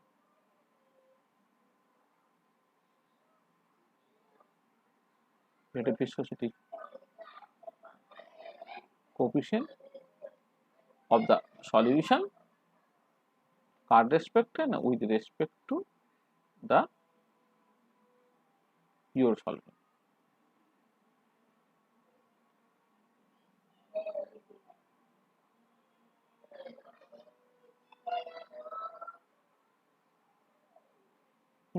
Relative viscosity coefficient of the solution with respect to the pure solvent, এটা রিলেটিভ হলো। আচ্ছা, এবারে তুমি যেটা দেখতে পাওয়া যায় যে মানে এটা মানে মানে ইট ইজ অবজার্ভ দ্যাট আর কি, মানে ইট ইজ অবজার্ভ দ্যাট এই রিলেটিভ ভিসকোসিটি কোএফিসিয়েন্টটা সেটা দেখো যে যদি তোমার এক্সট্রিমলি ডাইলিউট সলিউশন হয়, মানে তোমার পিওর সলভেন্ট আছে সেইখানে তুমি প্রচন্ড মানে মানে সলিউটটা খুব সামান্য মিশিয়েছো, মানে এক্সট্রিমলি ডাইলিউট যদি হতো তাহলে রিলেটিভ ভিসকোসিটি কোএফিসিয়েন্ট 1 হতো। এবারে যখনই তোমার এই এ থেকে ডেভিয়েটেড হচ্ছে মানে মানে কি বলবো মানে প্রচন্ড আইডিয়ালি ডাইলিউট, সেখান থেকে যদি ডেভিয়েটেড হয়ে যায় তাহলে কিন্তু এই কনসেন্ট্রেশন ডিপেন্ডেন্ট মানে কনসেন্ট্রেশন বাড়ানোর সাথে সাথে কিন্তু ভিসকোসিটিটা চেঞ্জ হবে। এবং কেমন করে, ধরো একটা কনস্ট্যান্ট আছে প্রপোর্শনালি কনস্ট্যান্ট ইনটু সি, তারপরে হচ্ছে ধরো একটা আলফা ইনটু কনসেন্ট্রেশনের স্কোয়ার প্লাস তারপরে ধরো তোমার বিটা কনসেন্ট্রেশনের cube plus dot dot dot dot এইরকম ভাবে যাচ্ছে, মানে কনসেন্ট্রেশন যত বাড়াচ্ছ তোমার বেসিক্যালি রিলেটিভ ভিসকোসিটি কোএফিসিয়েন্টটা একটু বাড়ছে। এটা একটা ভিরিয়াল ইকুয়েশনের মতো। আচ্ছা, এবারে যদি মানে এটা একটা ভিরিয়াল ইকুয়েশন, যেমন ওখানে অসমোটিক প্রেসারটা ডেনসিটি বাড়ার সাথে সাথে বাড়ে, ঠিক একই রকম রিলেটিভ ভিসকোসিটি কোএফিসিয়েন্টও কিন্তু কনসেন্ট্রেশন বাড়ানোর সাথে সাথে বাড়বে। This is a virial equation. আচ্ছা, এবারে হচ্ছে কি যদি এমন হতো যে সলিউশনটা অত বেশি কনসেন্ট্রেটেড নয়, মানে সলিউশনটা সাফিসিয়েন্টলি ডাইলিউট আর কি, if the solution is sufficiently dilute, মানে একদম আইডিয়ালি ডাইলিউট হতে হবে না, কিন্তু মোটামুটি ভাবে dilute, if the solution is sufficiently dilute, তাহলে কি করতে পারো, দেখো ভিরিয়াল ইকুয়েশনে হচ্ছে পরের কোএফিসিয়েন্ট গুলো আস্তে আস্তে আস্তে আরো আরো আরো আরো ছোট হয়, তো আরো যদি ছোট হয় তাহলে ইটা রিলেটিভটাকে তুমি লিখতে পারছো কি অ্যাপ্রক্সিমেটলি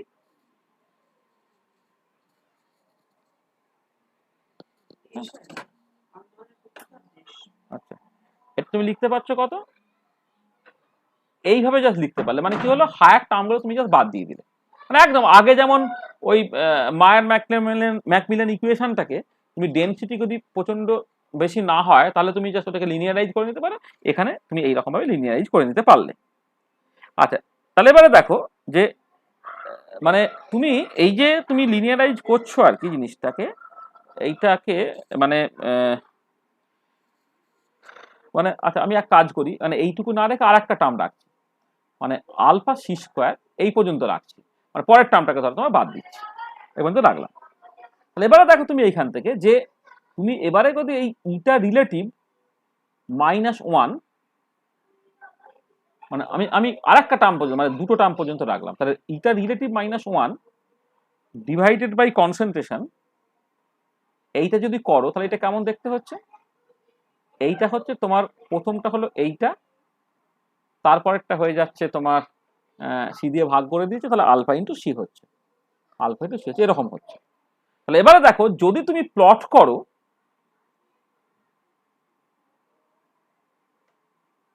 প্লটটা করছি কাকে না, প্লটটা করছি ইটা রিলেটিভ -1 বাই সি, এই যে কোয়ান্টিটিটাকে প্লট করছি কার রেসপেক্টে না কনসেন্ট্রেশনের রেসপেক্টে, তাহলে কি দাঁড়াচ্ছে, দাঁড়াচ্ছে দেখো তোমার একটা স্ট্রেট লাইন হচ্ছে, স্ট্রেট লাইন হচ্ছে, স্ট্রেট লাইনের স্লোপটা হয়ে গেল কত, স্লোপটা হয়ে গেল আলফা, আর তার বেসিক্যালি ইন্টারসেপ্টটা কত হলো, ইন্টারসেপ্টটা হয়ে যাচ্ছে তোমার ইটা, তার মানে ইটাটা কি, হ্যাঁ ইটাটা জাস্ট তোমার বেসিক্যালি লিমিট যখন কনসেন্ট্রেশন টেন্স টু 0 তখন eta relative -1 divided by c, eta relative -1 divided by c, এই জিনিসটা, তাহলে ইটাটা হচ্ছে limit c tends to 0 eta relative -1 by c, সেটা হচ্ছে এই ইটাটা। আর এই ইটাটা ইজ ভেরি ভেরি ইম্পর্টেন্ট, মানে এটাই আমার অ্যাকচুয়ালি দরকার, এই ইটাটাকে বলা হয় intrinsic viscosity coefficient, intrinsic viscosity coefficient, this is very very important term. তাহলে দেখো ইন্ট্রিনজিক ভিসকোসিটি কোএফিসিয়েন্ট বের করতে গেলে তোমাকে কি করতে হচ্ছে, প্রথমে রিলেটিভ ভিসকোসিটি কোএফিসিয়েন্ট বের করতে হচ্ছে, রিলেটিভ ভিসকোসিটি কোএফিসিয়েন্ট বের করতে গেলে বিভিন্ন কনসেন্ট্রেশনে তোমাকে পলিমারিক সলিউশন নিতে হচ্ছে, তার ভিসকোসিটি মেজার করতে হচ্ছে, আর পিওর সলভেন্ট যেটা তার ভিসকোসিটি মেজার করতে হচ্ছে, করে ইটা রিলেটিভ -1 বাই সি ডিভাইডেড মানে ভার্সেস সি যদি প্লট করো একটা স্ট্রেট লাইন হচ্ছে, স্ট্রেট লাইনটাকে তুমি এক্সট্রাপোলেট করো যখন সি টেন্স টু 0, তাহলে তুমি যে ইন্টারসেপ্টটা পাচ্ছ সেই ইন্টারসেপ্টটাই তোমার দিচ্ছে হচ্ছে relative sorry intrinsic viscosity coefficient, ঠিক আছে, ইন্ট্রিনজিক ভিসকোসিটি কোএফিসিয়েন্ট। তাহলে বোঝা গেল কেমন করে ইন্ট্রিনজিক ভিসকোসিটি কোএফিসিয়েন্ট মাপা হবে, মেজার করা হবে। আচ্ছা এবারে যেটা কথা সেটা হচ্ছে যে একটা এই ইন্ট্রিনজিক ভিসকোসিটি কোএফিসিয়েন্ট সেইটা বেসিক্যালি মোলার মাসের সঙ্গে রিলেটেড, মানে চারজন বিজ্ঞানী মার্ক, কুন,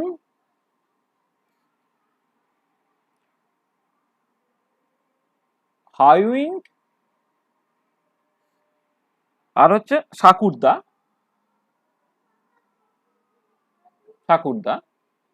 তার একটা বিখ্যাত ইকুয়েশন দিল, সেই ইকুয়েশনটা কি না, বলা হচ্ছে যে ইন্ট্রিনজিক ভিসকোসিটি কোএফিসিয়েন্টটা সেইটা বেসিক্যালি তোমার একটা ভিসকোসিটি অ্যাভারেজ মোলার মাস, হ্যাঁ, তার সঙ্গে এই রকম ভাবে রিলেটেড, এইটা টু দি পাওয়ার এ। মানে আমি জাস্ট এখানে m0টা দিয়ে ভাগ করছি, এটা হচ্ছে একটা স্ট্যান্ডার্ড মোলার মাস টাইপের আর কি, মানে যেখানে জাস্ট বলা ভালো হচ্ছে m0টা, এই m0টা জাস্ট সিম্পলি হচ্ছে 1 গ্রাম পার মোল আর কি, মানে এটাকে ইউনিটলেস করার জন্য আমি কাজটাকে করেছি আর কিছু না। মানে m0 যদি না থাকে, অনেক বই হয়তো k mv two the power a লেখা আছে, আমি জাস্ট mvটাকে m0 দিয়ে ভাগ করলাম, m0 যেটা সেটা হচ্ছে 1 গ্রাম পার মোল, মানে জাস্ট সিম্পলি এটাকে ইউনিটলেস করার জন্য এইটা। ঠিক আছে, তাহলে এই যে mv বারটা, এইটা হচ্ছে is the viscosity average molar mass. এইটা হচ্ছে আমার ভিসকোসিটি অ্যাভারেজ মোলার মাস। আর এখানে এটা হচ্ছে একটা প্যারামিটার, আচ্ছা এটা এমভিতে হচ্ছে ভিসকোসিটি অ্যাভারেজ মোলার মাস। আচ্ছা এ হচ্ছে একটা প্যারামিটার, হ্যাঁ, এবং এই এ প্যারামিটারটা হচ্ছে তোমার এই সলভেন্ট সলিউট ইন্টারাকশনস তার উপরে নির্ভর করবে। আচ্ছা দেখো, তুমি যদি এর ভ্যালুটাকে বের করতে চাও তুমি কি করবে, তুমি এই ইকুয়েশনটা যদি লগ নাও, ধরো লগ 10 বেশি না হয় নিচ্ছি, লগ 10 বেস ইটা, এটা কত হবে না, লগ 10 বেস কে হলো প্লাস এ লগ 10 বেস এর viscosity average molar mass divided by হচ্ছে m0, এইটা। এই হচ্ছে একটা ইকুয়েশন পাচ্ছ। তাহলে দেখো এবারে তুমি যেটা করবে, একটা প্লট করতে পারবে, মানে ক্যালিব্রেশন কার্ভ আঁকবে আর কি, লগ 10 বেস ইটা। আর তুমি কি করলে না, তোমাকে কতকগুলো মনোডিসপার্স পলিমেরিক স্যাম্পল নিতে হবে যাদের অ্যাকচুয়ালি মোলার মাস তোমার জানা আছে।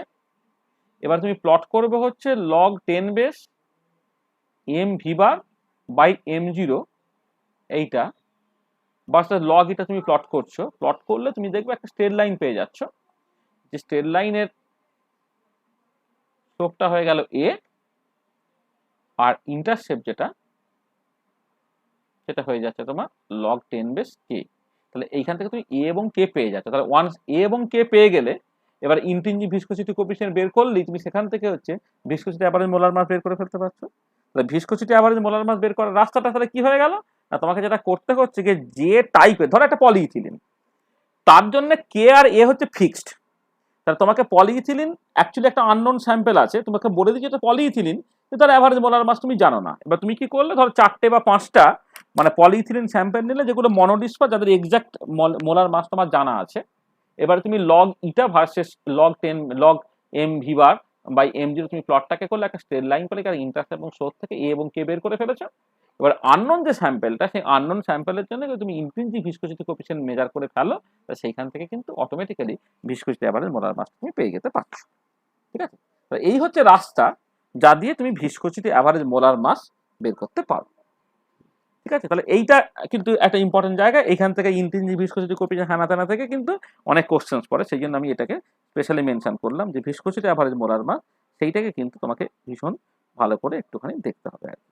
মানে এটা অ্যাকচুয়ালি এইরকম ভাবে রিলেটেড, অনেক সময় যা সিম্পলি লোকে এইরকম ভাবে লেখে যে ভিসকোসিটি অ্যাভারেজ মোলার মাসটাকে মানে এইরকম ভাবে ডিফাইন করে দেয়, এই ধরো summation over I NI MI to the power 1 plus a divided by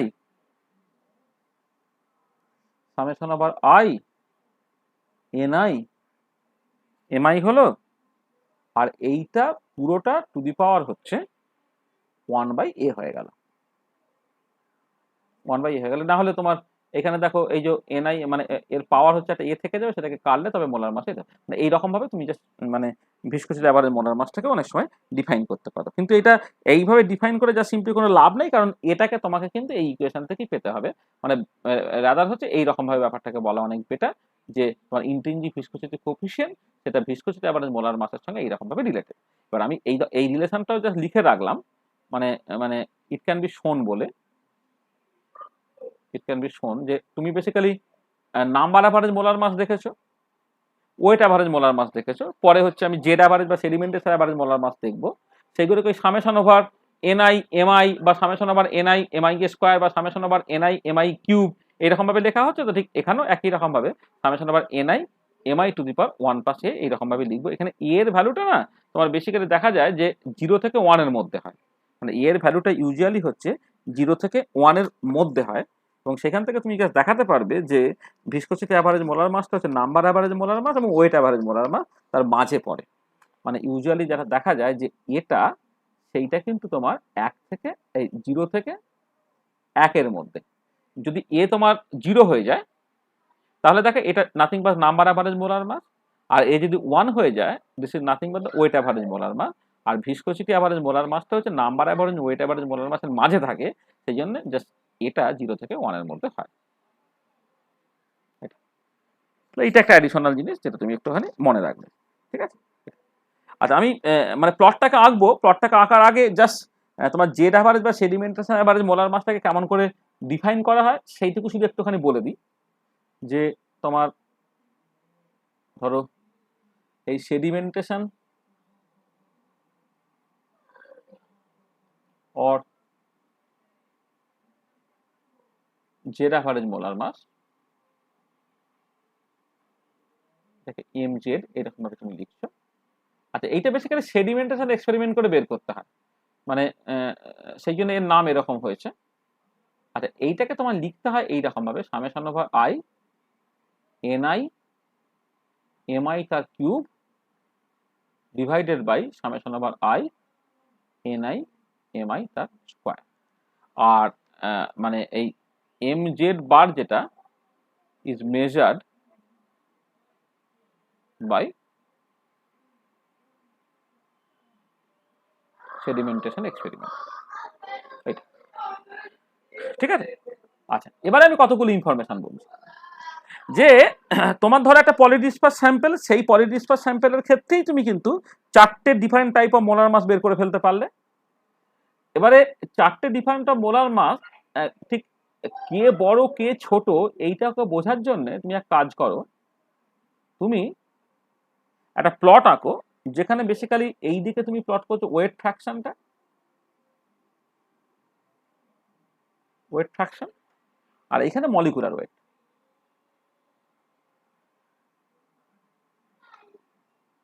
molecular weight fraction মানে ধরো তোমার একটা পলিমারিক স্যাম্পেল আছে, তার মোলার মাসটা ধরে নাও, একটা হচ্ছে m1, একটা m2 ডট ডট ডট, একটা হচ্ছে mi, এইটা। আচ্ছা, এবার টোটাল পরিমাণ একটা আছে, মানে ধরো টোটাল যে পলিমারিক স্যাম্পেল যেটা তুমি নিয়েছো টোটাল পরিমাণ লেগছে 100 গ্রাম। তো 100 গ্রামের মধ্যে m1 মোলার মাসওয়ালা কতটা আছে, হ্যাঁ, সেটা হচ্ছে তোমার ধরো, মানে এটাকে যখন আমি লিখছি w1 ডিভাইডেড বাই w, এটা হচ্ছে w2 বাই কতখানি ফ্র্যাকশন, মানে ওয়েট ফ্র্যাকশন যেটা আমি বলছি, ওয়েট ফ্র্যাকশন, ওয়েট ফ্র্যাকশনটা হচ্ছে এই m1 মোলার মাসওয়ালা পলিমার কতটা divided by total weight, w2 by total weight, এইভাবে করে তোমার wi বাই টোটাল ওয়েট, এটা তোমার ওয়েট ফ্র্যাকশন। তুমি wi বাই w তাকে তুমি প্লট করছো mi এর রেসপেক্টে। আচ্ছা, প্লট করলে যেটা হয় যে দেখা যায় যে খুব কম মলিকুলার ওয়ালা পলিমার প্রায় নেই, হ্যাঁ, আবার খুব বেশিওয়ালাও কম আছে, মানে একটা ছবি হয়, ছবিটা তোমার ধরো একটা ইউজুয়ালি এরকম টাইপের দেখতে একটা তোমার ছবি পাও তুমি, আর মানে যেটা বেসিক্যালি খুব কম মলিকুলার ওয়েটওয়ালা পলিমারও কম, খুব বেশিটাও কম, হ্যাঁ, জাস্ট এরকম একটা ডিস্ট্রিবিউশন থাকছে। এবারে এই যে পিকটা,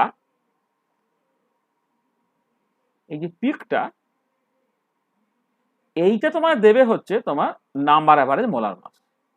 আচ্ছা, ওয়েট অ্যাভারেজ মোলার মাস তার থেকে বেশি, এইটা, আর জেড অ্যাভারেজ মোলার মাস হচ্ছে আরো বেশি।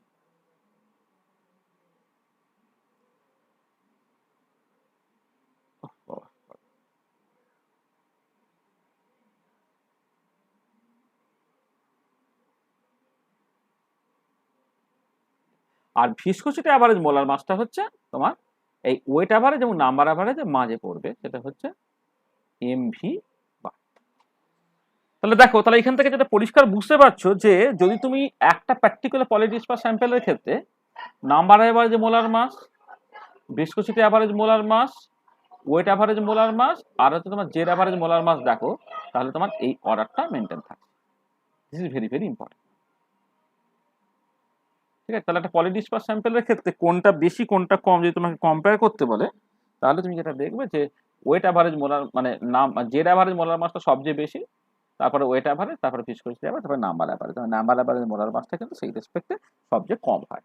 তাহলে এই যে 4টে টাইপের মোলার মাস আমি বললাম, এবং 4টে টাইপের মোলার মাস তাদের তোমার কিভাবে কি মেজার টেজার করা হবে, হ্যাঁ, মানে কি কি মেথড ইউজ করে বেশি করে সেগুলোকে মেজার করা হয়, সেই নিয়ে যা কিছু মোটামুটিভাবে মানে মানে আমার মনে হয় নেট বা গেট এই পরীক্ষাতে অ্যান্সার করার জন্য যে টাইপের জিনিসপত্রগুলো দরকার পড়ে আমি সেইগুলো কিছুটা আলোচনা করলাম। আচ্ছা, এবারে তোমার মানে যেটা কথা হচ্ছে যে এগুলো ছাড়াও হচ্ছে তোমার মোলার মাস ডিটারমিনেশনের কিন্তু আরো দু একটা রাস্তা আছে আর কি, সেগুলো একটুখানি জেনে নেওয়া দরকার। সেগুলো একটুখানি তুমি বাড়িতে পড়ে ফেলবে, যে তুমি যদি মানে মানে মেথডস বলো, তুমি methods of molar mass determination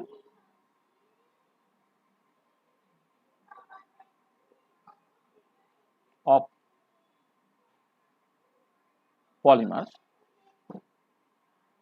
এটা যদি দেখো, আমরা দুটো মেথড মোটামুটি ভাবে ডিটেলে আলোচনা করেছি, একটা অসমোটিক প্রেসার মেজারমেন্ট, একটা হচ্ছে ভিসকসিটি মেজারমেন্ট। এছাড়া আরো যেগুলো থাকে আর কি, সেটাতে এন গ্রুপ অ্যানালিসিস বলে একটা জিনিস আছে, সেটা একটুখানি দেখে নেওয়া দরকার পড়ে। এন গ্রুপ অ্যানালিসিস, সেইটা একটুখানি বাড়িতে তুমি দেখে নেবে। এইটা তোমার টাইটেশন করে করতে হবে আর কি, এন গ্রুপ অ্যানালিসিসটা। হ্যাঁ, সেখানে মানে এটা খুব ইম্পর্টেন্ট আর কি, যে তোমার বেসিক্যালি ধরো একটা তোমার কনডেনসেশন পলিমার তৈরি হচ্ছে, যে কনডেনসেশন পলিমারটা ধরে নাও তোমার হয়তো মানে একটা সি ডবল এইচ মানে অ্যামাইনো অ্যাসিড টাইপের একটা সি ডবল এইচ গ্রুপ আছে, আর তার সঙ্গে দেখা একটা ওএইচ গ্রুপ আছে, তারা হয়তো কানেক্টেড হয়ে একটা লিঙ্কেজ তোমার তৈরি করলো আর কি।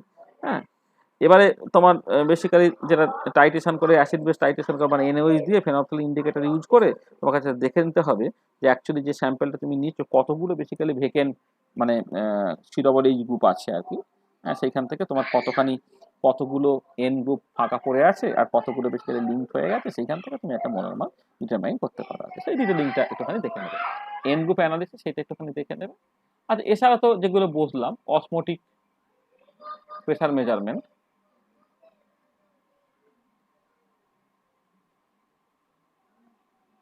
এইটা আমি বললাম। এছাড়া কিন্তু অন্যান্য কোয়ালিটেটিভ প্রপার্টিগুলোকে কাজে লাগিয়ে তুমি এই কাজটা করতে পারো।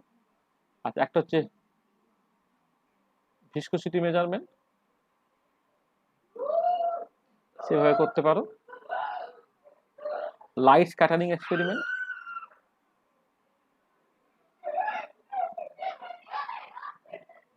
এটা তুমি করতে পারো। এছাড়া সেডিমেন্টেশন এক্সপেরিমেন্ট, সেটা তুমি করতে পারো। এই ধরনের বিভিন্ন মেথডস গুলো আছে, সেই মেথডস গুলো আমার মানে যে দুটো থেকে দেখবে কোশ্চেন্স পড়েছে সেগুলো আমি একটুখানি বললাম এখানে, অসমোটিক প্রেসার মেজারমেন্টটা আর ভিসকসিটি অ্যাভারেজ মেজারমেন্টটা, লাইট কাটারিং এক্সপেরিমেন্ট বা সেডিমেন্টেশন এক্সপেরিমেন্ট যেটা, এইগুলো আর ভেতরের ব্যাপারটা খুলে বলছি না। হ্যাঁ, মানে এগুলো যদি পরীক্ষায় কোশ্চেন্স পড়ে তখন না হয়, মানে এই ইকুয়েশনগুলো মনেও রাখা যায় না।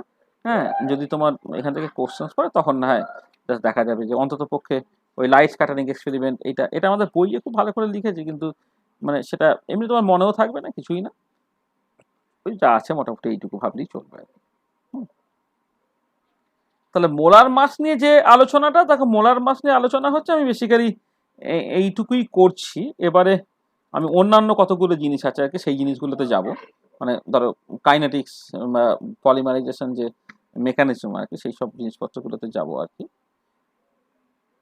তুমি আসলে কোশ্চেনগুলো আর কি, কোশ্চেনগুলো না হয় আমি পরে তোমাদের দিয়ে দিচ্ছি, মানে মানে এইখান থেকে কি কি কোশ্চেন পরীক্ষায় পড়েছে আর কি, সেইগুলোর জন্য কোশ্চেনগুলো আমার একসাথে করা ছিল আর কি, সেটা মানে একটুখানি সেটা আমার ইয়ে করা নাই, মানে মানে এটাকে স্ক্যান করে বা টাইপ করে মেশিনে ঢোকানো নাকি তোমাকে দেখাবো আর কি, এ থেকে খুঁজে খুঁজে খুঁজে খুঁজে করতে হবে।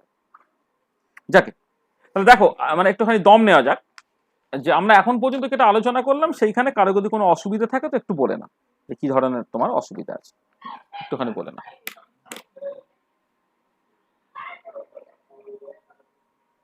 মানে যা বলে কি তাতে কারো কোনো অসুবিধা আছে?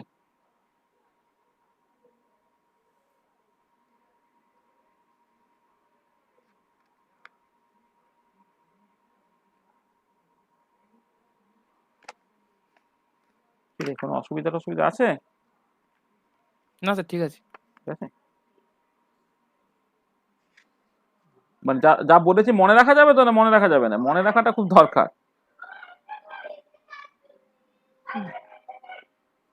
মনে রাখাটা খুব দরকার বাবা, মনে রাখাটা দরকার।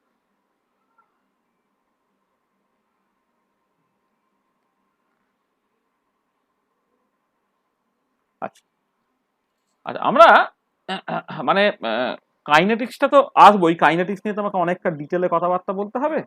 হ্যাঁ, সেটা আমরা বলবো, মানে কতটা ডিটেলে বলবো সেটা আবার ভাবার ব্যাপার আছে, আমি আসছি সেটা। আচ্ছা, তার আগে আর একটা জায়গা থেকে দেখছি মাঝে মাঝে কোশ্চেন পড়েছে, সেটা হচ্ছে যে তোমার থার্মোডাইনামিক্সের যে জায়গাটা। আচ্ছা, স্পেসিফিক যখন কোশ্চেন গুলো করবো, যদি কোথাও কোনো গ্যাপ ট্যাপ থেকে থাকে সেই গ্যাপগুলো নিয়ে আলোচনা হয়ে যাবে। মানে জাস্ট মানে এই থার্মোডাইনামিক্স অফ পলিমার সেই সংক্রান্ত জাস্ট একটু বলে নিই আর কি।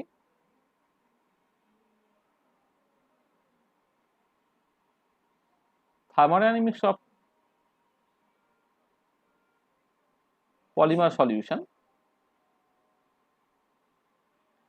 এইখান থেকে কিছু কোশ্চেন পড়েছে বিভিন্ন জায়গায়, সেইটা আমি একটুখানি মানে খুব মানে ব্রিফলি সামারাইজ করে দিই। সেটা হচ্ছে, দেখো, প্রথম কথা হচ্ছে যে যদি তোমার সলিউশনটা ideal or ideally dilute solution হয়, মানে তুমি পলিমারিক স্যাম্পল ভাবছো বটে, কিন্তু দেখা গেল তার কনসেন্ট্রেশনটা প্রচন্ড প্রচন্ড কম আর কি, সেরকম সিচুয়েশন। সেই সিচুয়েশনে সলিউশনটা আইডিয়াল বা আইডিয়ালি ডাইলিউট সলিউশনের মতো কাজ করে। আচ্ছা, তার ক্ষেত্রে যে করসপন্ডিং থার্মোডাইনামিক প্যারামিটারের যে চেঞ্জগুলো আর কি, সেইটা একটুখানি দেখে নিতে হয়। যে এই মেশানোর জন্যে যে ভলিউম অফ মিক্সিং সেটা 0 হয়,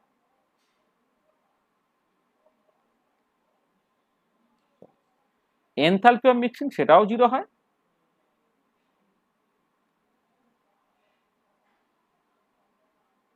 সেটা তোমার 0 হয়,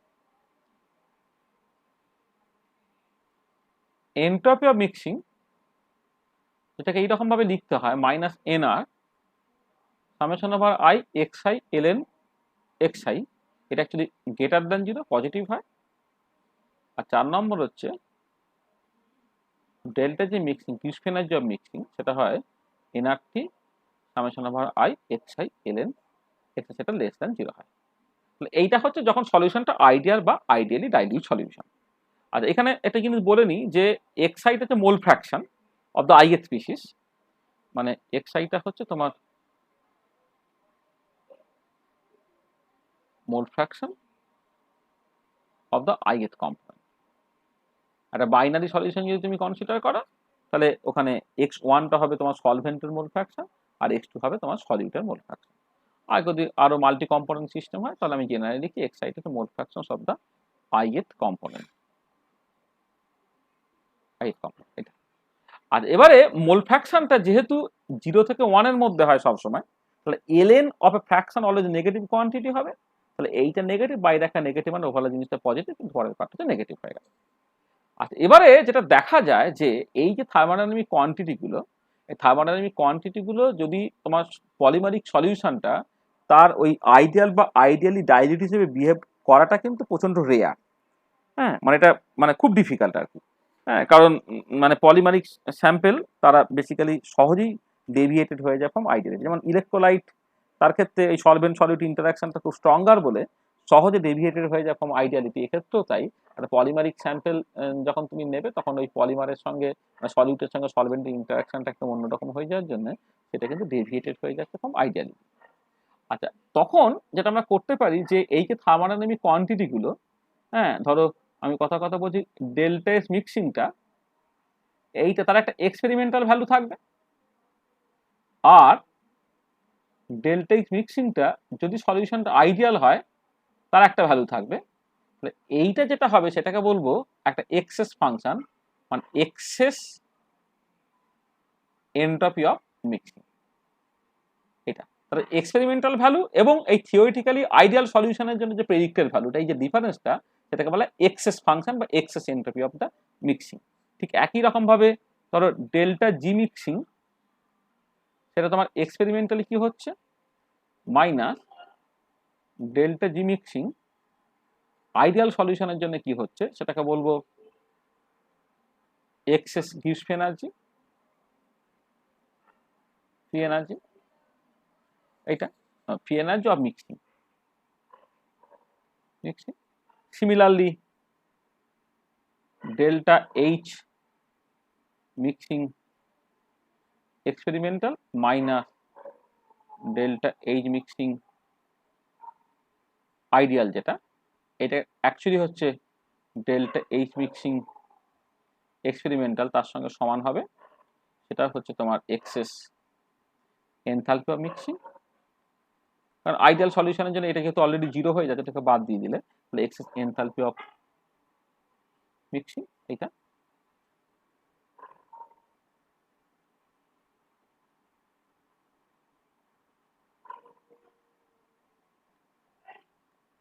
আর delta v mixing experimental minus delta v mixing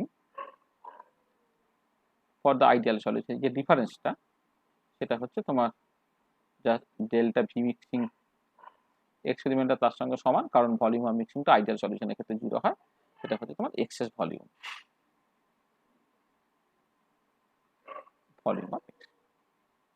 তাই এক্সেস ফাংশন যেটা, সেইটা একটা পলিমারিক সলিউশন বা নন আইডিয়াল সলিউশনের ক্ষেত্রে কিন্তু একটা ইম্পর্টেন্ট কোয়ান্টিটি, এবং এইটা থেকে দেখবে পরীক্ষা তোমার কোশ্চেন এসেছে। আচ্ছা, এবারে যেটা কথা সেটা হচ্ছে যে তোমার একটা পলিমার কোন একটা গিভেন সলভেন্টে সলভেবল হবে কি হবে না, সেইটা অ্যাকচুয়ালি একটা প্যারামিটার দিয়ে ঠিক হয়, যাকে বলা সলিবিলিটি প্যারামিটার। সেইটা একটুখানি জাস্ট আমি ডিফাইন করে নিচ্ছি। সলিবিলিটি প্যারামিটার বলে একটা টার্ম আছে, সেটাকে আমি ডিফাইন করছি।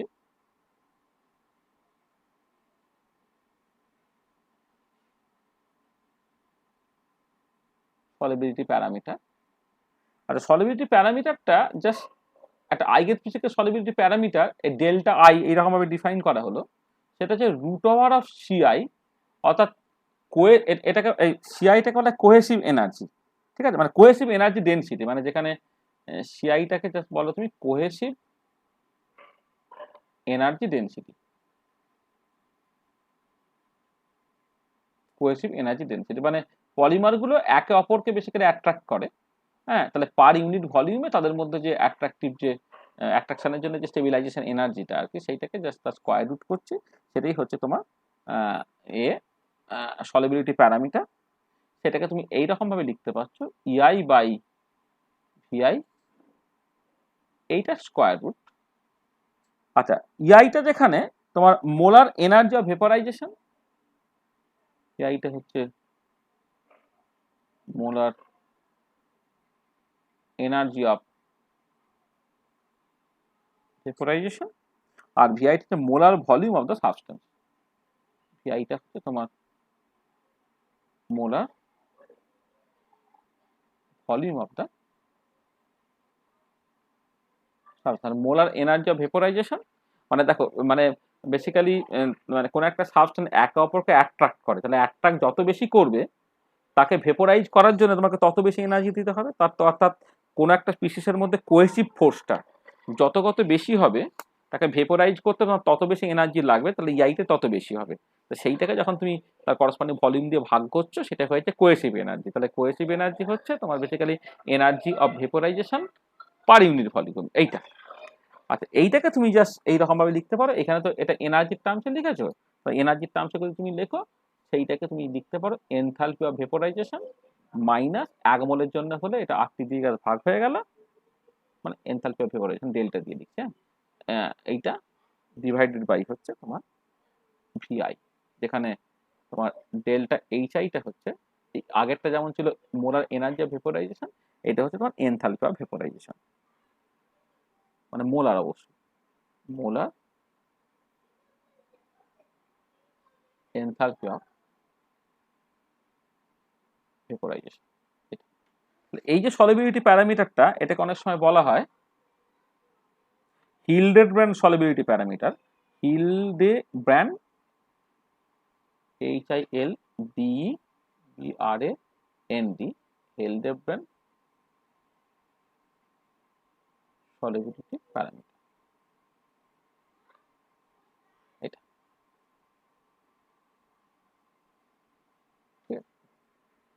তো এইটা একটা টার্ম, জাস্ট তুমি একটা জেনে রাখবে। আর একটা জিনিস সেটা হচ্ছে এই যে, যেটা এখানে আগেই বলা উচিত ছিল, মানে দেখো এই তুমি যেটা দেখলে সেটা হচ্ছে এই যে আইডিয়াল বা আইডিয়ালি ডাইলিউট সলিউশন হলে করসপন্ডিং থার্মোডাইনামিক কোয়ান্টিটি কি চেঞ্জ হয়, সেটা এইটা। কিন্তু এক্সপেরিমেন্টালি দেখা যাচ্ছে যে এক্সপেরিমেন্টাল ভ্যালুটা এবং এইখান থেকে আইডিয়াল সলিউশন ধরে নিলে যে প্রেডিক্টেড ভ্যালুটা দুটোর মধ্যে তফাৎ থাকছে, এবং সেই তফাৎটা তুমি জাস্ট বেসিক্যালি এক্সেস ফাংশনের টার্মসে এক্সপ্রেস করছো। আর এবারে যদি সলিউশনটা নন আইডিয়াল হয়, তখন মানে আইডিয়াল সলিউশন কি করে, সে বেসিক্যালি রাউলস ল ওবে করে। রাউলস ল এর উপরে বেস করে তুমি just delta v mixing, delta H mixing, delta s mixing, delta g mixing ইত্যাদিগুলো তুমি বের করে ফেলতে পারো। আচ্ছা, এবারে যদি তোমার নন আইডিয়াল সলিউশন হয়, মানে রাউলস ল সে কি করে, সে মানে ওবে তো রাউলস ল, সরি ওবেজ রাউলস ল তো এটা।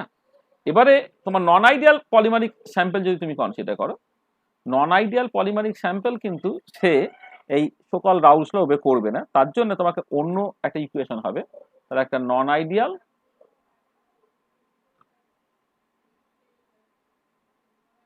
পলিমারিক সলিউশন ওবেজ একটা ইকুয়েশন যাকে বলা হয় ফ্লোরি হাগিন্স থিওরি। তাহলে এই ফ্লোরি হাগিন্স থিওরি সেইটা দিয়ে কিন্তু তোমার নন আইডিয়াল সলিউশনের বিহেভিয়ার গুলোকে বুঝতে হবে। আচ্ছা, এটা কি বলছে? হ্যাঁ, এটাকে তো বলছে অ্যাকর্ডিং টু ফ্লোরি হাগিন্স থিওরি, তার ডিটেলিংটা আমাদের দরকার নেই। এইটা অনুযায়ী কিন্তু ভলিউম অফ মিক্সিংটা যেমন আইডিয়াল সলিউশনের ক্ষেত্রে জিরো হয়, এক্ষেত্রে সেটাকে জিরোই ধরা হচ্ছে এইটা। আচ্ছা, এনথালপি অফ মিক্সিং যেটা,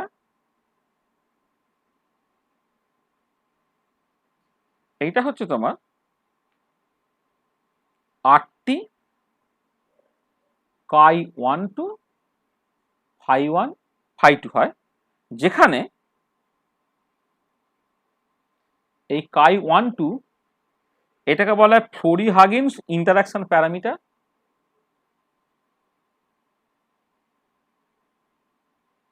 হাগিন্স, আর এখানে দুজনের মধ্যে ইন্টারাকশন মানে তুমি বলতে পারো binary interaction parameter. Binary interaction parameter এটা।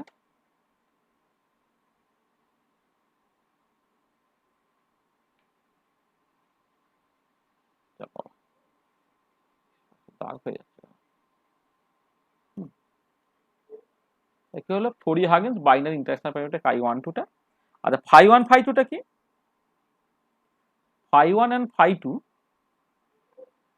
আর দ্য ভলিউম ফ্র্যাকশন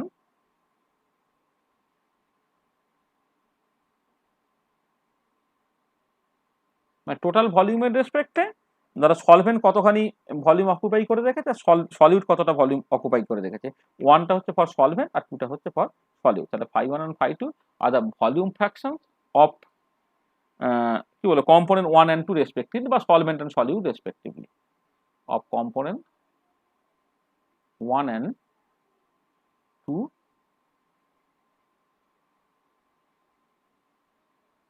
রেসপেক্টিভ। এইটা ঠিক আছে, এইটা হচ্ছে তোমার ডেল্টা এইচ মিক্সিং এর এক্সপ্রেশন। 3 নম্বর হচ্ছে ডেল্টা এস মিক্সিং এর যে এক্সপ্রেশনটা, সেটা হচ্ছে তোমার মাইনাস আর, আমি 1 মোলের জন্য করছি, এটা 1 মোলের জন্য করছি, সব মোলারের জন্য করছি, হ্যাঁ 1 মোলের জন্য করছি।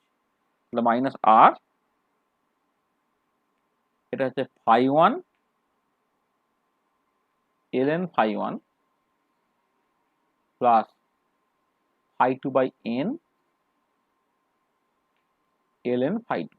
তাহলে এখানে এনটা কি? এনটা হচ্ছে তোমার number of monomeric units in a polymer, বা এটাকে তোমার ডিগ্রি অফ পলিমারাইজেশনও বলতে পারো তুমি। ডিগ্রি অফ পলিমারাইজেশন মানে বেসিক্যালি কি, যে একটা পলিমারে কতগুলো মনোমার আছে, এটা ডিগ্রি অফ পলিমারাইজেশন।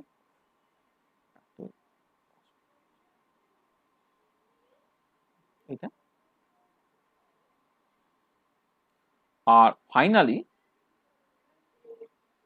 যদি গিউসফেনের যে মিক্সিংটা পার মোলে তুমি দেখো, সেটা হয়ে যাচ্ছে তোমার মাইনাস আরটি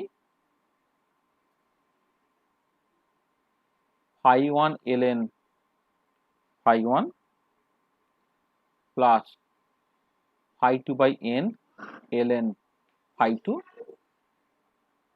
মাইনাস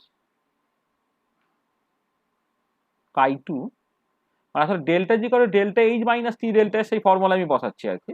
হ্যাঁ, তাহলে ডেল্টা জিটা মানে বুঝতে পারছো, delta G equal to delta H minus T delta S, তাহলে তোমার সেই সেই ফর্মুলা আমি বসাচ্ছি আর কি। এইটা মানে আমি এইটাকে মানে এটা আগে লিখলে হতো আর টি কাই 1 টু ফাই 1 টু, আর টিটা কমন চলে গেছে, মানে কাই 1 টু ফাই 1 ফাই, এই মানে ডেল্টা যেটা আলাদা করে মনে রাখার দরকার না, আগের দুটো পারলেই চলবে। ডেল্টা কি তোমার delta H minus T delta S, এই ফর্মুলা তুমি বসাচ্ছ আর কি। তার মানে ডেল্টা এসটা এখানে টি গুণ হয়ে গিয়ে মাইনাস টি ডেল্টা এস। এক সেকেন্ড, এটা আমি ঠিক করলাম। আচ্ছা দাঁড়া তো, মাইনাসটা আগে কমন নিয়ে নিয়েছি, দাঁড়া এটা এটা আমি একটুখানি ঠিক করে দিই, এক সেকেন্ড। এটা আগে যেমন আছে সেই রকম ভাবে লিখি, তাহলে সুবিধা হবে।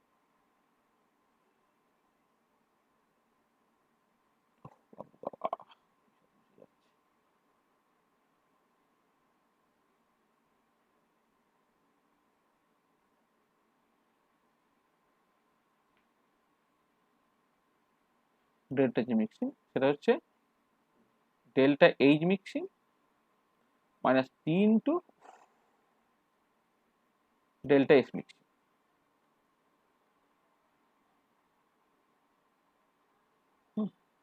এইটা তাহলে বসিয়ে দাও।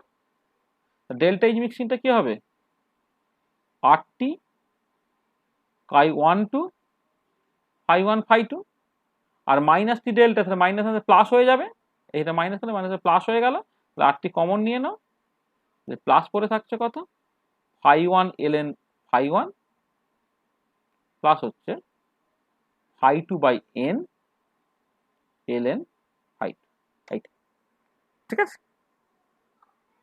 ডেল্টা যে মিক্সিং এর এক্সপ্রেশন হচ্ছে তোমার এইটা হয়ে গেল।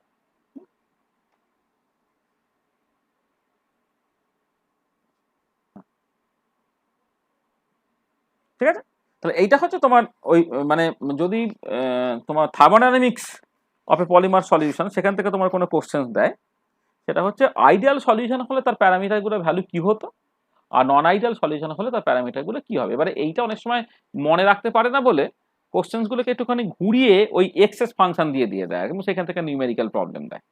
ঠিক আছে, এটা তো পলিমারিক স্যাম্পল হয়তো নামটা উল্লেখ না করে একটা নন আইডিয়াল সলিউশন এরকম তোমার নাম উল্লেখ করলো, সেখান থেকেও তোমার জিনিসটা হয়ে যেতে পারে, কোনো অসুবিধা নেই। ঠিক আছে, তাহলে এই একটা জায়গায় যেটা একটুখানি ভালো করে খেয়াল রাখবে। আচ্ছা, এবার আমি চলে আসছি কাইনেটিক্স অফ পলিমারাইজেশন, যেটা আমাদের আমি জানি না আজকে আমি শেষ করতে পারবো কিনা, কিন্তু যতটা সম্ভব বলার চেষ্টা করি।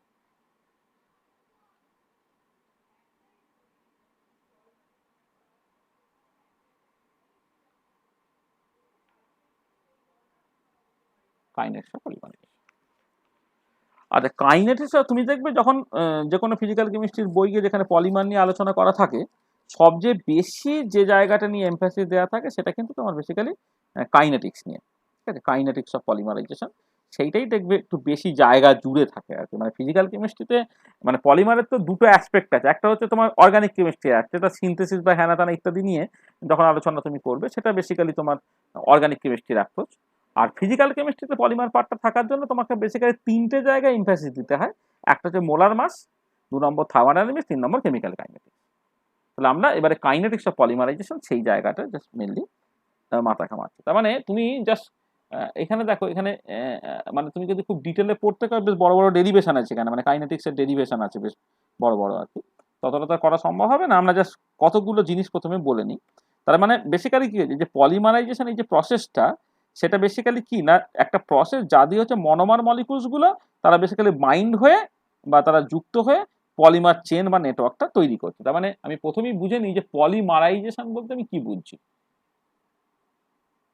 পলিমারাইজেশন মানে মেকানিজম এবং কাইনেটিক্স, এই পার্টটা আমাকে বুঝতে হবে। তাহলে পলিমারাইজেশন জিনিসটা কি, মানে এটা বেসিক্যালি তুমি যদি সেটা বলো যে প্রসেস, একটা process by which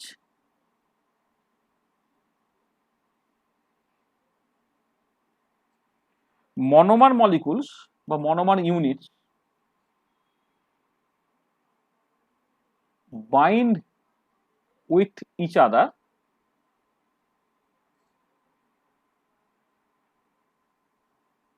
in a chemical reaction, বাইন্ডটা করবে একটা কেমিক্যাল রিয়াকশনের থ্রু দিয়ে, in a chemical reaction to form polymer chains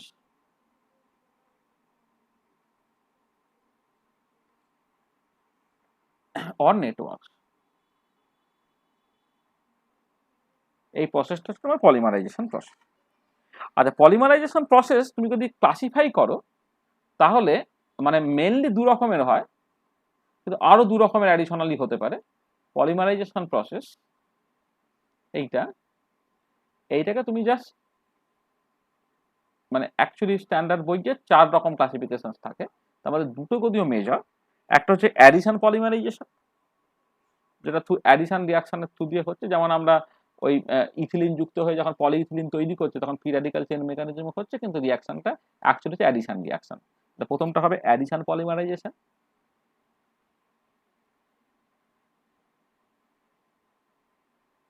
আচ্ছা, 2 নম্বর যেটা সেটা হচ্ছে তোমার কনডেনসেশন পলিমারাইজেশন।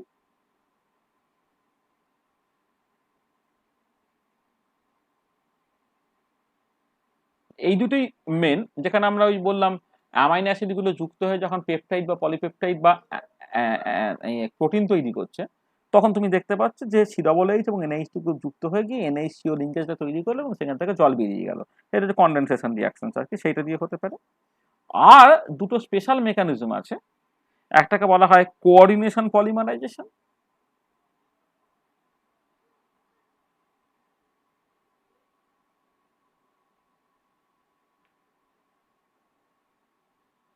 আর 4 নম্বর হচ্ছে কোপলিমারাইজেশন।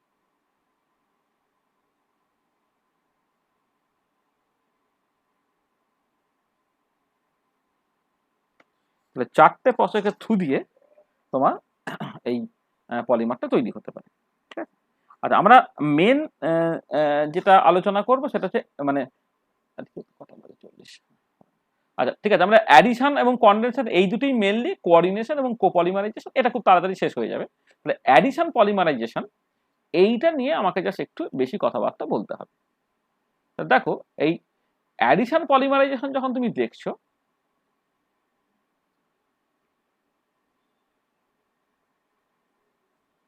অ্যাডিশন পলিমারাইজেশন এইটা আমাকে এমফাসিস দিতে হবে। আচ্ছা, এইটাকে অনেক সময় বলা হয় তোমার চেন গ্রোথ পলিমারাইজেশন। অ্যাডিশন পলিমারাইজেশনটাকে অনেক সময় বলা হয়, অনেক বইয়ে তোমার অ্যাডিশন পলিমারাইজেশন এই নোমেনক্লেচারটা নেই, তার বদলে তোমার চেন গ্রোথ পলিমারাইজেশন এরকম তোমার টার্মিনোলজিটাকে ইউজ করা হয় আর কি। চেন গ্রোথ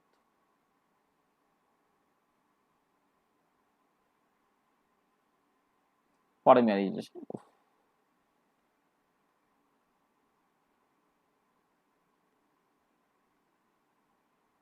এই টার্মিনোলজিটাকে ইউজ করা হচ্ছে আর কি।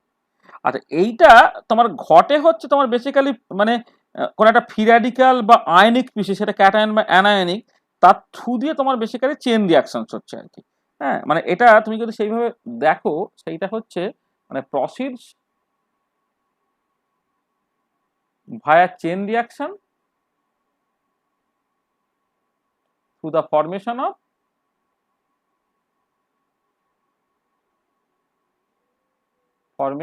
Of free radical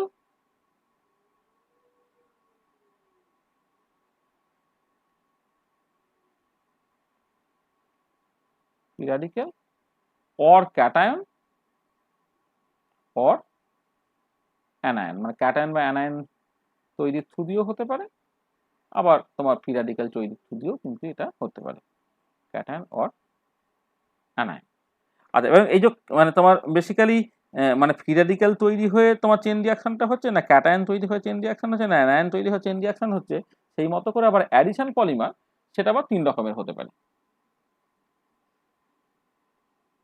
addition polymerisation আর কি 3 রকমের হতে পারে। ঠিক আছে, সেটা 1 নম্বর তুমি জাস্ট বলবে মানে ফ্রি র্যাডিক্যাল পলিমারাইজেশন,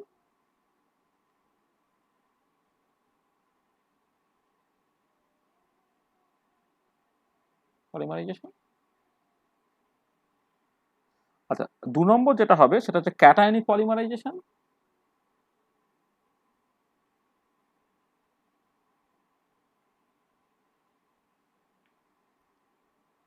আর 3 নম্বর অ্যানায়নিক পলিমারাইজেশন।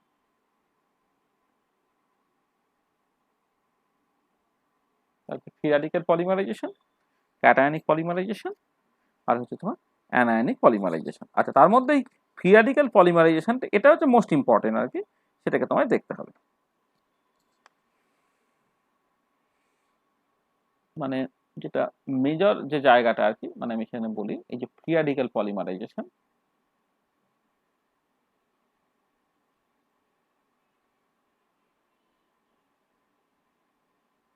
পলিমারাইজেশন এইটা হচ্ছে আমার এখানে মোস্ট ইম্পর্টেন্ট। হ্যাঁ, মানে ওই যে পলিইথিলিন যে তৈরি হচ্ছে ইথিলিন থেকে আর কি, সেগুলো সবই হচ্ছে এই মেকানিজমের মধ্যে পড়ে। আচ্ছা, এবারে ফ্রি র্যাডিক্যাল যে পলিমারাইজেশনটা হচ্ছে, তার যদি তুমি মেকানিজমটা দেখো, তাহলে যে কোনো এই এই ফ্রি র্যাডিক্যাল পলিমারাইজেশন তার 3টে মেজর স্টেপ থাকবে, মানে 3টে মেজর স্টেপ থাকে, মেজর স্টেপ থাকবে। কি কি সেটা? 1 নম্বর যে স্টেপটা সেটা হচ্ছে ইনিশিয়েশন স্টেপ। মানে যেটা দেখা যায় সেটা আমরা পরে, আজকে হবে না, মানে পরের দিন ভালো করে দেখাবো, মানে কাইনেটিক্সটা যখন করবো আর কি, মানে রেড ল ইত্যাদি লিখবো। ইনিশিয়েশন স্টেপ মানে যেতে দেখো যে যখনই ফ্রি র্যাডিক্যাল চেন মেকানিজমে কোনো একটা পার্টিকুলার প্রসেস ঘটে, তার ইনিশিয়াল স্টেপ যেটা সেটা হচ্ছে এই যে আইদার লাইটের প্রেজেন্সে অথবা হিট দিলে কোনো একটা পার্টিকুলার বন্ড তার একটা হোমোলাইটিক ফিশন হবে, হোমোলাইটিক ফিশন হয়ে তোমার ফ্রি র্যাডিক্যালটা তৈরি করবে। এটা হচ্ছে প্রথম কথা আর কি, ঠিক আছে। এবং সেটা কখনো কখনো সিঙ্গেল বন্ড ভেঙে হতে পারে, কখনো কখনো হচ্ছে ডাবল বন্ডের পাই বন্ডটাকে ভেঙেও তোমার ফ্রি র্যাডিক্যাল তৈরি হতে পারে। যেমন ইথিলিনের ক্ষেত্রেই যেটা হবে, সিঙ্গেল বন্ডটা যেমন আছে থেকে যাবে, পাই বন্ডটা ভেঙে গিয়ে সে বেসিক্যালি ফ্রি র্যাডিক্যাল তৈরি করে ফেললো। তাহলে এই যে জায়গাটা, সেটাকে আমি বলবো যে তোমার চেন ইনিশিয়েশন, ঠিক আছে, বা ইনিশিয়েশন স্টেপ। আচ্ছা, once free radical is form, সে বেসিক্যালি অন্য একটা মনোমারিক ইউনিটের সাথে কাজ করবে, কাজ করে হচ্ছে তোমার আস্তে আস্তে আস্তে আস্তে রিয়াকশনটা প্রসিড করবে। সেই যে প্রসিড করার যে স্টেপগুলো তাকে বলা হয় প্রোপাগেশন স্টেপ। তাহলে ইনিশিয়েশন স্টেপ, নেক্সট হচ্ছে প্রোপাগেশন স্টেপ। স্টেপ মানে এখানে বেসিক্যালি স্টেপ অর স্টেপস, একাধিক স্টেপ সেও করতে পারে এটা। তাহলে প্রোপাগেট করছে করছে করছে করছে, তাহলে এইভাবে করলে কথা ইনফাইনাইটলি এক্সটেন্ডেড একটা পলিমার তৈরি হয়ে যাবে, তা কিন্তু হয় না। দেখা যাচ্ছে যে মোটামুটি হবে, একটা ডিস্ট্রিবিউশন থাকে, মানে এক্স্যাক্টলি একটা জায়গাটা থামাতে পারবে সেরকম নয়, কিন্তু মোটামুটি ভাবে একটা জায়গায় গিয়ে সে বেসিক্যালি থেমে যায় আর কি। তাহলে এই যে কোন জায়গায় গিয়ে থামবে সেইটা যে স্টেপটা তাকে বলা termination step.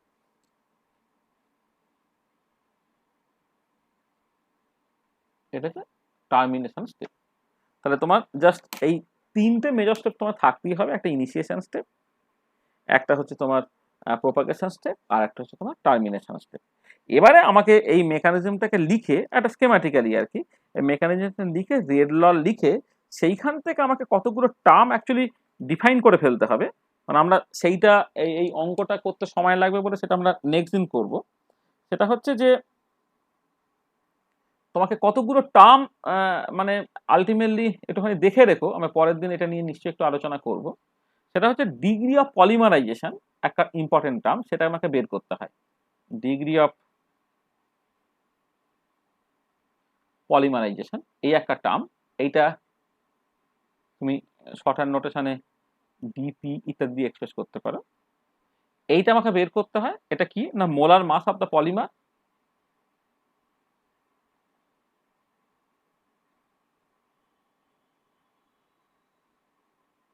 Polymer divided by molar mass of monomer.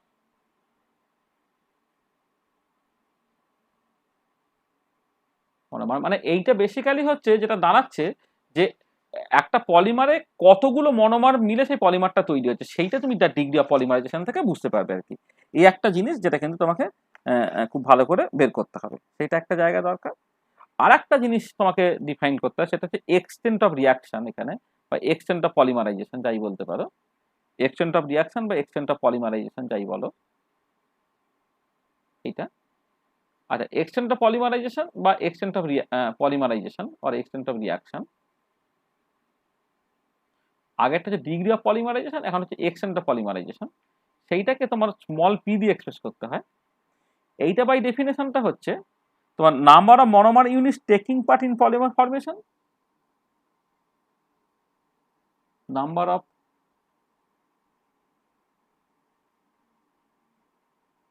monomer units taking part in polymer formation, এটা divided by total number of monomers taken, number of monomers taken। তাহলে তুমি কতখানি মনোমার নিলে তার মধ্যে তোমার কতখানি অ্যাকচুয়ালি পলিমার তৈরিতে টেক পার্ট করেছে, সেটা এক্সটেন্ট অফ পলিমারাইজেশন। হ্যাঁ, তাহলে এই দুটো জিনিস তোমাকে কিন্তু খুব ভালো করে বুঝতে হবে। মানে মানে আমি দুটো ডিফাইন করে ফেললাম। এবারে যখনই কোনো একটা পলিমারাইজেশন মেকানিজম তুমি দেখবে, অ্যাডিশন পলিমারাইজেশনের এই যে তোমার অ্যাডিশন পলিমারাইজেশন হতে পারে, কনডেনসেশন পলিমারাইজেশন হতে পারে, বা কোপলিমারাইজেশন হতে পারে, বা তোমার কোঅর্ডিনেশন পলিমারাইজেশন হতে পারে। দুজনের ক্ষেত্রে কিন্তু প্রত্যেক ক্ষেত্রে কিন্তু এই দুটো কোয়ান্টিটি তোমাকে বের করতে হয়। এটা তাহলে এইটা আমরা মানে সকল কি বলবো মানে বের করব এ করে, মানে সেটা আজকে আর হবে না, আমরা নেক্সট দিন করব। এগুলোকে বের করবো এবং এইখান থেকে তুমি দেখবে একটা ফাংশনালিটি বলে একটা কথা আছে, যে একটা মনোমার সেখানে সে যখন একটা পলিমার তৈরি করবে অন্ততপক্ষে দুটো এন দিয়ে কানেক্টেড হতে হবে, তবে সেই পলিমারটা এক্সটেন্ডেড হতে হবে। ইউজুয়ালি কোনো একটা পলিমারের ফাংশনালিটি 2, কিন্তু কখনো কখনো তুমি দেখতে পাবে পলিমারের ফাংশনালিটি হচ্ছে 2 এর থেকে বেশি হতে পারে, মানে একও হতে পারে। হ্যাঁ, মানে বেসিক্যালি একটা লিঙ্কেজ তৈরি করতে পারে, 2 মানে হচ্ছে দুটো লিঙ্কেজ তৈরি করলো, 3টে 4টে পর্যন্ত তোমার হতে পারে আর কি।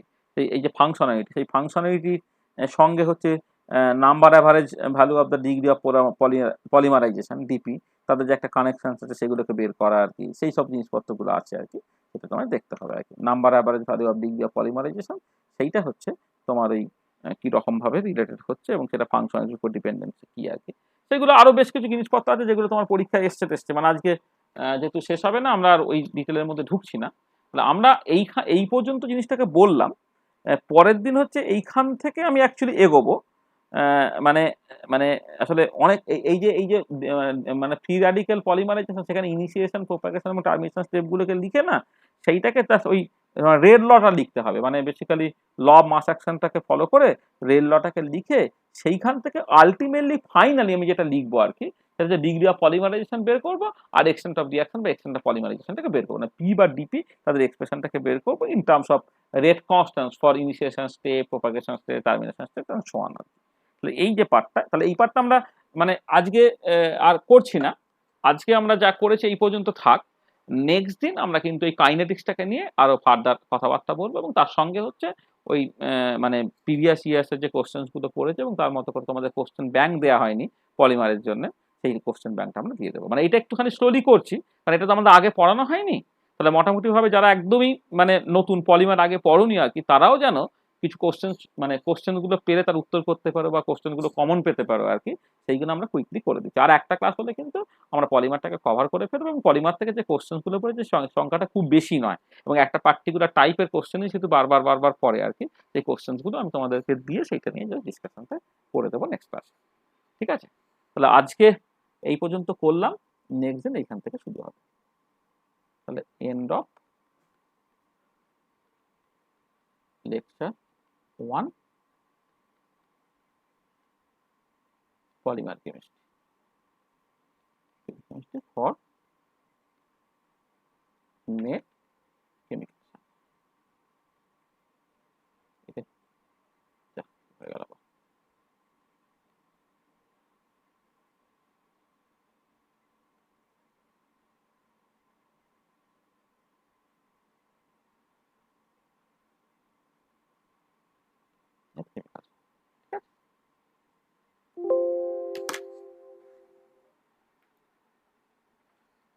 ঠিক আছে, তাহলে যা বলেছি ব্যাপারগুলো বোঝা গেছে তো নাকি? হ্যাঁ স্যার।